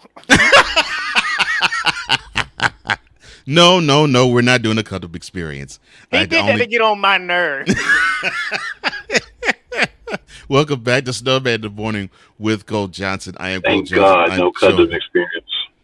John might a playmaker. You ain't on Tuesdays, Cole. Cool McCain. Oh my gosh, yes. But no cut-up experience. But before we do touch on the bloodline, something is bothering me about just wrestling as a whole, and that is this fascination about CM Punk and AEW. Now, of course, back at All Out, CM Punk decides to throw a temper tantrum on a press conference. Then he gets into a fight with the Bucks and Kenny Omega, and it forced him and his boy to be kicked out. And he comes back, CM Punk, I mean, this past Saturday on AEW's premiere edition of Collision, and pretty much does a promo that I pretty much figured he was going to do, which is, I'm me, F y'all. This is where I need help on. Is it just me? Or is it or do you not really give a crap about him any longer? If you give a crap about him in the first place. Actually, to be honest with you, Cole, I've been stopped watching the AEW. Thank you. So I'm like, okay. I stopped watching AEW like 8 months ago. So I watch AEW more than I watch WWE. I don't give a crap about CM Punk. I didn't give a crap about him when he was in WWE. He was never the top guy. He's not the top guy in AEW. Tony Khan is deluded into thinking that he's a big draw. He's a big draw in one place only, and that's Chicago. If he's not in Chicago, no one cares about CM Punk like that. And I'm sorry, Marks and those lovers of everything CM Punk. What is great about CM Punk? His promos are average. The best promo he's ever done is the pipe bomb, and he can't even recreate that. No, as a wrestler, he's older, he's slower, he's not buff. He's more brittle. He's way more brutal. He's always hurt. Every time he leaves, I'm like, oh, the product is better. He's gone. Then he comes back, and I'm like, so hopefully he stays on Collision, because that means there's only one show I don't need to watch if I don't want to see him. I will give him that promo between him and AJ and MJF. That was a hell of a promo. That still wasn't pipe bomb level. Nah, and no. It wasn't pipe bomb. MJF carried the promo, and he just went along for the ride. If we want to be 100% honest, MJF is probably one of the top 5 promo guys in wrestling right now. He's probably bottom. He's probably bottom. That's 15 at worst. in actual wrestling because he doesn't care about wrestling. But as an entertainer, a sports entertainer, he's a top 5. Right. Yeah. The thing about AEW is they're great when they don't have that one guy that they have to placate to. I figured the whole CM Punk thing was a work of some sort. I think he really doesn't like the Young Bucks, and the Young Bucks really don't like him. But John Moxley don't like the Young Bucks. So several people don't like the Young Bucks. You know what came my problem with AEW? AEW kept picking former WWE guys. I'm like, yo, you already have your core. Yeah, but they haven't featured those guys as much. So they did grab a lot of the guys, but they didn't take their own talents and push them down because they brought those guys in. That's the difference. Yeah, they've tapered off from that. Yeah. Yeah. But that tendency was there in the beginning. Yeah. Yeah, they have roles, but they use the guys that they have more. Miro feels like a completely different guy than what we saw in WWE from him. This whole Redeemer gimmick, I love it. Now that dude needs to be pushed to the moon. I love that gimmick. I hate that he's on Collision with CM Punk because it's like I'll probably watch Collision, but then I'll change the channel when I know CM Punk's going to be on, just so they can understand that he's not interested in me. What make it even worse is if they do a program together. That would be tough. I'd have to watch, but I would get online and talk about how CM Punk is being carried by Miro like he does everybody else. I think CM Punk's problem is he wants to be the rebel, but you're old. You're old fart now. Yeah, he'll be 45 in October, so yeah. Yeah. And you're brittle. Like it's already been said, you're brittle, so you're not a guy that you can depend on to be a heavy hand. Right. He come out with his little championship in his belt bag. Until I lose this, it's my belt. You lost it when you were out for 10 months. Come on, man. Nobody's out for 10 months and comes back talking about I'm still a champ. And then before you won that title for the first time, you decided to be slick, pulled the buckshot lariat from Hangman Adam Page, and your leg decided to say, no, old man, you can't do that anymore. And you tried to do it again, you looked even worse. Right. You need to stick to the GTS and the Anaconda Vice, sir. Mm-hmm. Moves that old men can do. Yes. Okay, you are not a young spring chicken anymore. You took 7 years off. Acknowledge the fact that you lost 7 years of your wrestling career, and don't try to come back and try to recreate the wrestling scene. I mean, I don't have a problem with CM Punk being there. I have a problem with it being him being the focal point because he's not a focal point guy that can carry a show. You were better off, truthfully, without ever bringing him in. Yeah, really, that's why I have the better problem. off without ever bringing him in. You had John Moxley running things. That was great. You had Kenny Omega. You know, Miro was starting to climb up the card at one point. You know, the House of Black, Aleister Black, he had brought him over.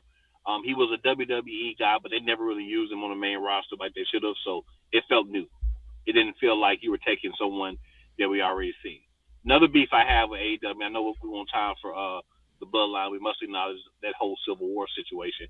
Mm-hmm. But the other point is you brought in guys that you allowed them to change their persona that were from WWE for the most part. But then Christian Cage's guy beats Wardlow. Oh, good Lord. Don't get me started on that. Wardlow was a star. Christian Cage is Luchasaurus. I'm gonna be honest. He's a CLB. That's what he is. He's always been a CLB, and he always be a CLB. No, not a CLB. Yeah. It's been a minute since I've heard that. It is what it is. That was true. Gentlemen, the main event of July 1st out in London, England, 3 p.m. on the East Coast. Bloodline Civil War. The Usos versus Roman Reigns and Solo Sikoa. Now, we know about the first super kick heard around the world back at Saudi Arabia at Night of Champions. When Jimmy had enough of Roman Reigns and said, all right, this is the last time you're going to shove me. You're going to take one of these Air Forces to your chin. Mm-hmm. And we don't have to relive that. We all know what happened. He kicked them again. Mm-hmm. Yes, he did. And Jimmy became the face of all faces all of a sudden. Mm-hmm. Which I did not expect. And we need the Nobody's T-shirt back. I know you can get on the site, but we need him wearing the T-shirt. Right? We need him wearing the Nobody's T-shirt. Mm-hmm. Then they lift up Jey Uso. What does Jey Uso do? Because your brother said he's out. Mm-hmm. You're in the middle, and you know Roman Reigns is gonna do Roman Reigns type stuff. So they grant him the new champion. By the way, dude, I like the new championship, but they gave Roman Reigns. I don't care. I don't care. It's nice. You took the other belt and you just put some more gold on the front. I don't care. It's okay. All right. In an attempt to get Jay to stay with the bloodline, we're gonna give him a United States Championship match with Austin Theory. The pretty boys decided to interfere. I really don't like them. You can tell. Pretty deadly. They got to change their gimmick up a little bit. I think the association with Austin Theory will help with that. They get involved. Jimmy comes out to save his brother. The younger brother wants revenge, so he comes out there to beat up Jimmy. Jay stops him, and Jay ends up getting the super kick out of it. Mm-hmm. Thus losing the match, and Austin Theory retains the darn title. Mm-hmm.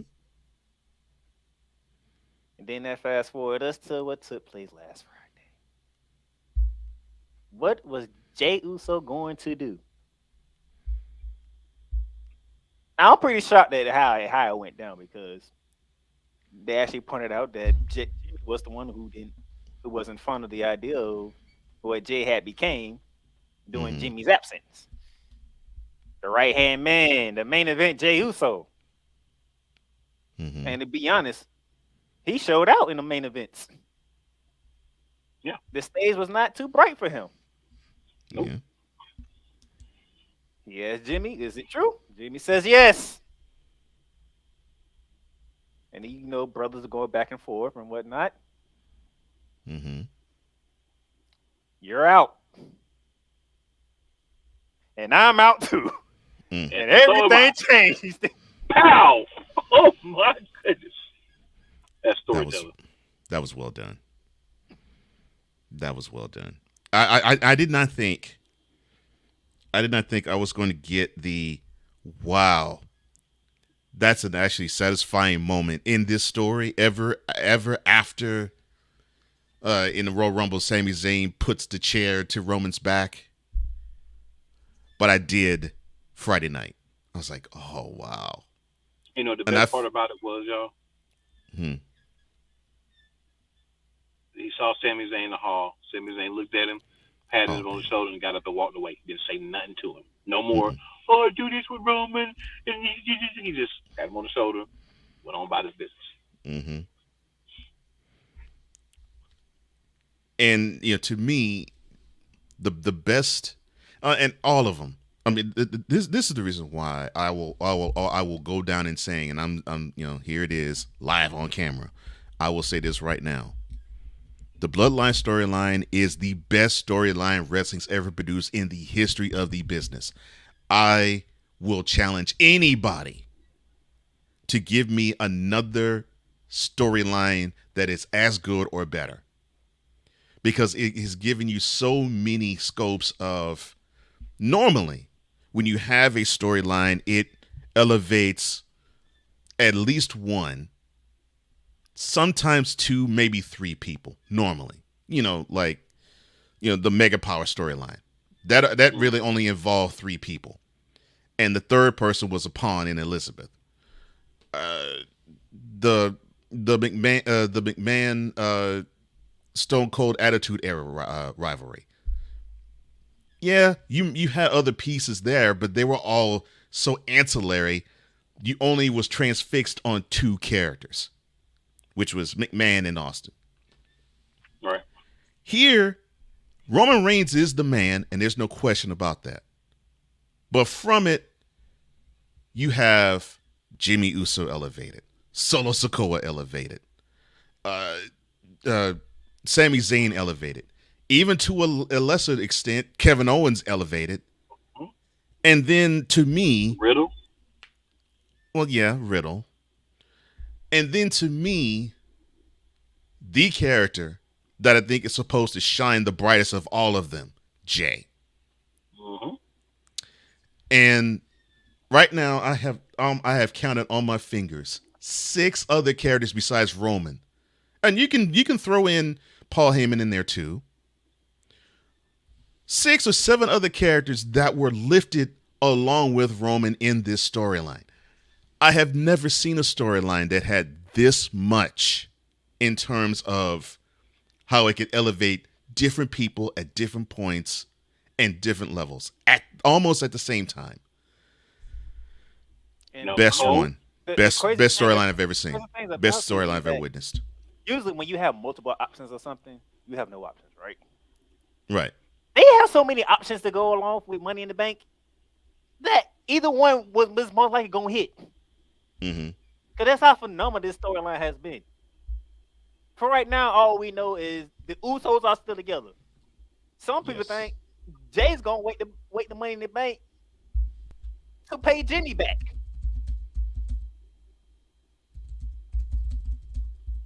They might be bringing in something. They might be bringing in more of the Bloodline family into the storyline at Money in the Bank. So that's another one. That's the one I want to talk about. Talk about that, cool. Because I wanted one of you two to talk about that, because I was going to bring that as a question. I was going to bring that up as a question. So we've got Jacob Fatu. Mm-hmm. We've got what's his name, Zilla. Because it was like up to Zilla Fatu. Because it was like up to 4 different names I think I saw. Yeah, there's another Uso, the Mm-hmm. little brother. Right. Then there's Yokozuna's son. Mm-hmm.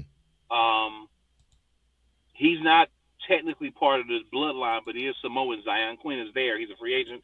Doesn't have a home, so he's another perfect guy that you could bring in. You've got Ava Rain, the first 4th generation. Yeah, and would be part of the bloodline the Rock too. Daughter. Yeah. Right. You've got Tamina hanging around. I mean, Another bloodline member. there. Right. She's Mm-hmm. another bloodline member, right? Mm-hmm. So you've got ways to kind of push this out. Summer Rae has said she want to be part of the bloodline. I mean, they've gone outside of the technical family for extended bloodline members before, a la Sami Zayn. right? I think you're going to bring in. I would love to see them bring Jacob from MLW because he is a beast. He's a former champ. He's already known outside of WWE. You could bring him in. You could drop him right in.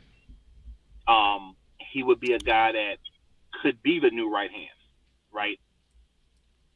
Because Solo is more like the enforcer. He's not the right hand. Right. You need someone else that you're promising is going to be the next leader. Yeah. You need the heir apparent. Yeah. Yeah. So I think Jacob Fatu would be great in that role. Oh, but just imagine when you say that. Bloodline 2.0.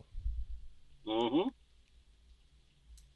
Now I know they would have a hard time topping or even coming to the level of the storyline telling that we saw these past 3 years.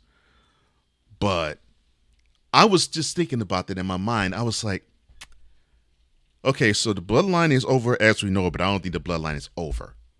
And I'm talking about storyline. I'm not talking about, them as a family. Right. Just a storyline. Mm-hmm. It's over as we know it, but I don't think it's over. Because I just get the feeling that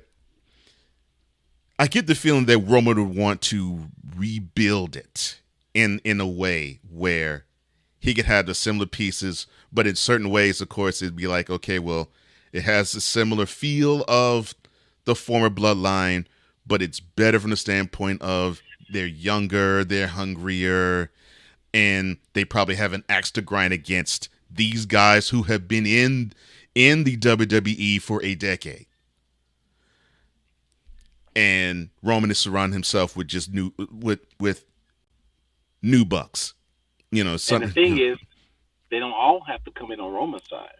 And they don't all have to come in on Roman's side. No. That could be the interesting thing. I think we're going to get Rikishi involved. I've been feeling that. I was like, I think Rikishi will get OG. involved. Mm-hmm. They need somebody to guide Jimmy and Jay now. And you always know there's always going to be that one character that's going to be dangling for everybody to wait to see if he going to ever show up for this. And that would be Dwayne Johnson.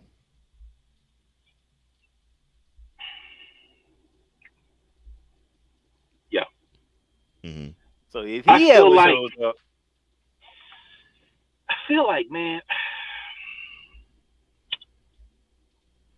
what would be a good insertion point for him now?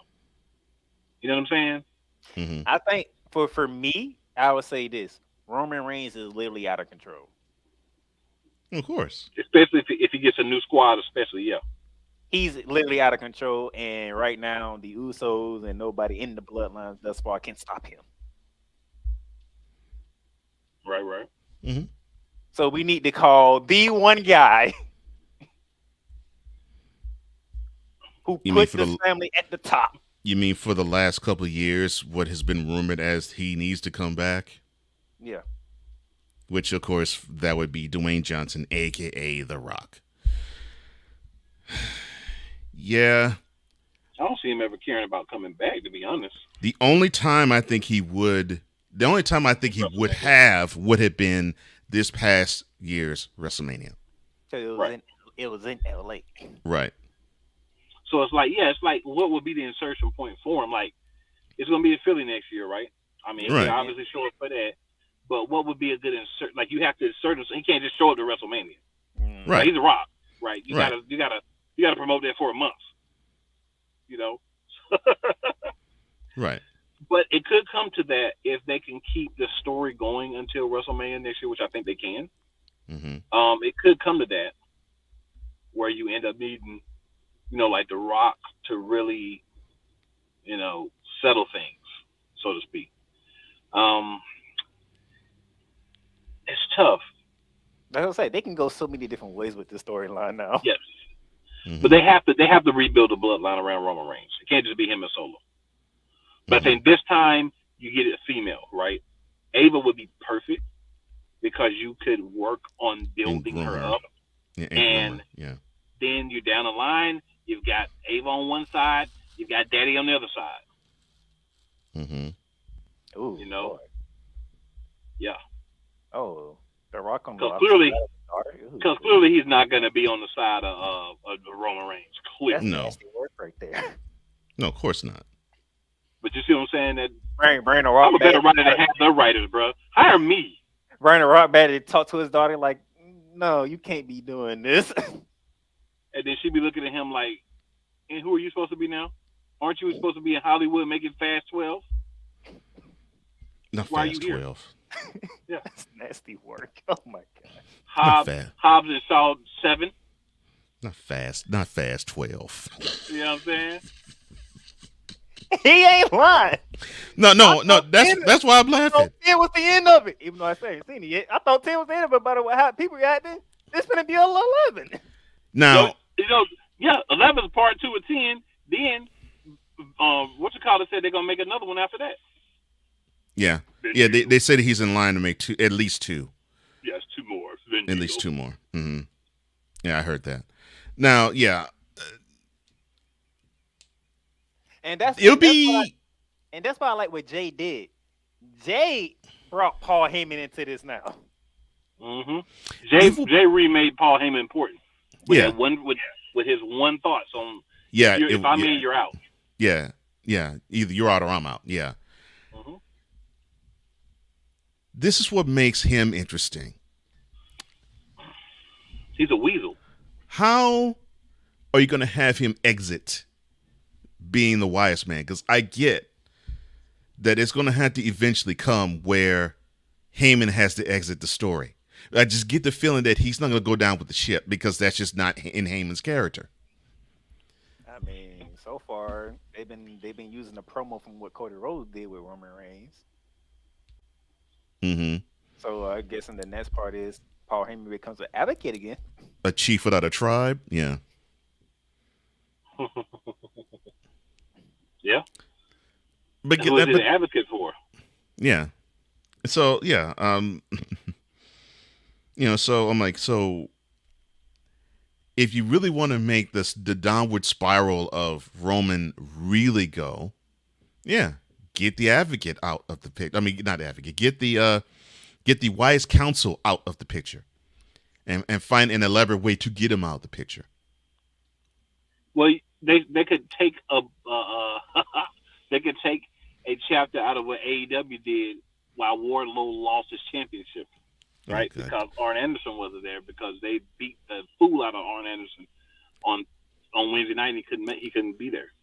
So someone's gonna have to catch Paul Heyman by himself and whoop his monkey hind parts from pillar to post, stomp a mud hole, walk it dry, re-stomp the mud hole, and walk it dry again. That's what somebody's gonna have to do to Paul Heyman. Put him out. I can't help it because when Paul Heyman begs for his life. I don't.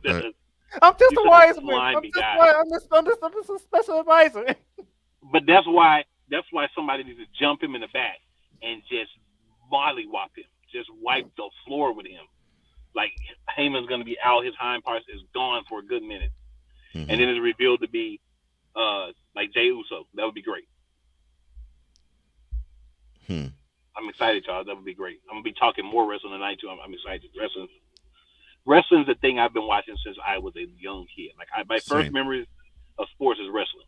Because my dad was never into like basketball, football. He did watch some baseball, but he liked playing softball. But every week, if there was wrestling on, bro, we was watching. Yeah. The first sporting event I saw live was a NWA match. That the headline was Ric Flair against Dusty Rhodes, and they both left beaten and bloody. Oh, you talking mid-'80s? Okay. Yes, sir. We can do this so long, but hey, we got NXT tonight. Seth Rollins putting his title on the line against Braun Breaker.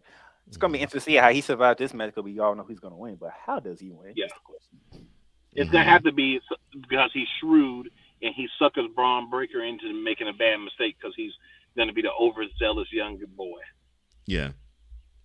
The veteran outsmarting the youngster. Yeah, it's going to have to be that. SmackDown coming up next week. Too. It's the homegrown show, and they're going to be heading out to London soon for Money in the Bank to begin the month of July. Money in the Bank, y'all. A lot can change at Money in the Bank. wins those briefcases, that's going to change a lot in WWE. A lot. That's going to change more than this quote unquote draft where we're already starting to see people show up in other shows. But I digress. Well, this was wonderful, man. I would like to do this again, and hopefully we will get a chance to do this again. All right, Mr. McCain, tell the people where they can find you. So, well, I'm going to give you some different places today, right? Because I always tell you where you can find me on social media, and I'm still there. But Sports Empire Network, youtube.com/Sports Empire Network. I'm going to be doing the Line in the Sand podcast tonight at 9:30 p.m. Eastern Daylight Time. We will be continuing this wrestling discussion. So we'll be doing that tomorrow night. youtube.com/@Eagles Elite Podcast. We will be talking all things Philadelphia Eagles. Little smack talk. I have a standing offer for a show I was watching where a guy said the San Francisco 49ers were hands down the best team in the NFC. I was in the comments of the chat, so you can't really get off in the comments like we can have a conversation first. So I've invited them on with a standing invitation to come to Eagles Elite and let's have that conversation. So if they have the testicular fortitude, in the words of Mick Foley, to show up, we will pause the show that week, cancel everything else, and we will focus on the debate of all debates. Also Thursday, I'm going to be doing on at Real Play Callers, youtube.com/@RealPlayCallers or PlayCallSportsTalk.com, whichever way you want to find us. We will be doing an NBA draft live reaction show. So as the picks are made, we'll be talking about the picks, if we think it's a good fit for the team, so on and so forth. And then Friday, I'll be back on the Sports Empire Network with the timing for that. Yeah. So Friday at 9, I'll be back on the Sports Empire Network with the Top podcast, where we will also be talking NBA, everything NBA. Obviously, got the Olympics team being formed here and some different things, so we'll be looking at some of that as well. But yeah, a lot of things going on with me this week. I love it. I live for it. That's why I was born. Oh, I love that, man. And Playmaker, where can people find you, sir? All right, a little later on this afternoon, Shooting Lights Out, I'm going to get into some of the main topics from the NBA. John Morant, Bradley Beal. But most part, I'm be continuing my coverage of the WNBA. They are one quarter through the season. Let's get it. You know I'm watching that. So, I got to keep that going while I wrap up until the FIBA Basketball World Cup. It's not until late August, so I have plenty of time to get ready for that. True. And outside of that's pretty much it for this week.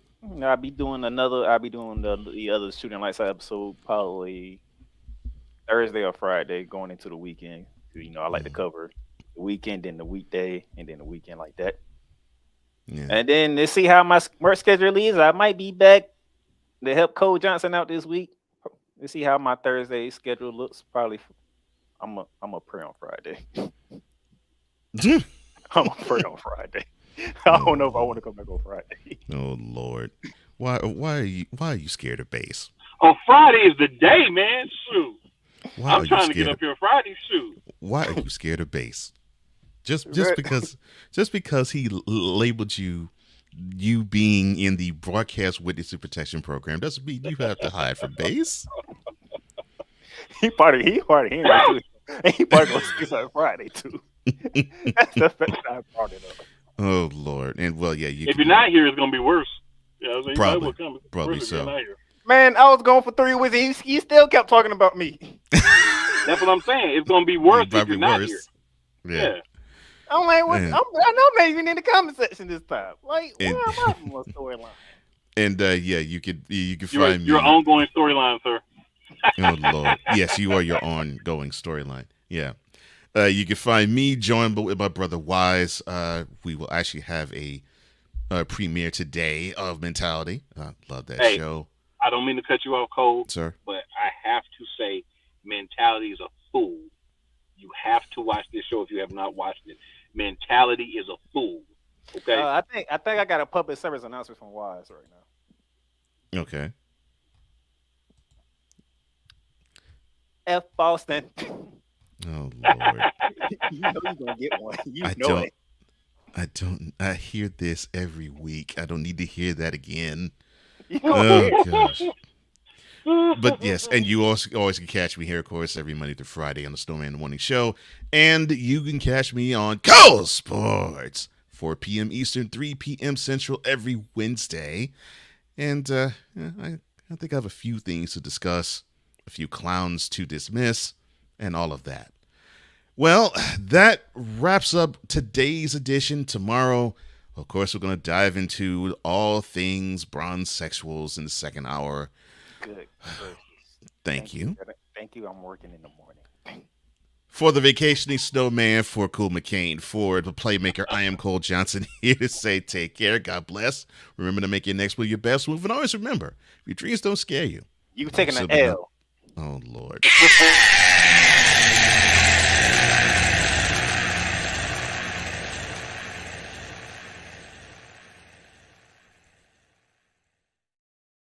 Dream big, too big. Oh, Lord. Dream big, do bigger. That's what we're doing. We'll hope you're doing the same. And before I absolutely pass out of laughter because of these two, we're out of here. See you all tomorrow. One more thing. Yes, sir. What's up, Vigala?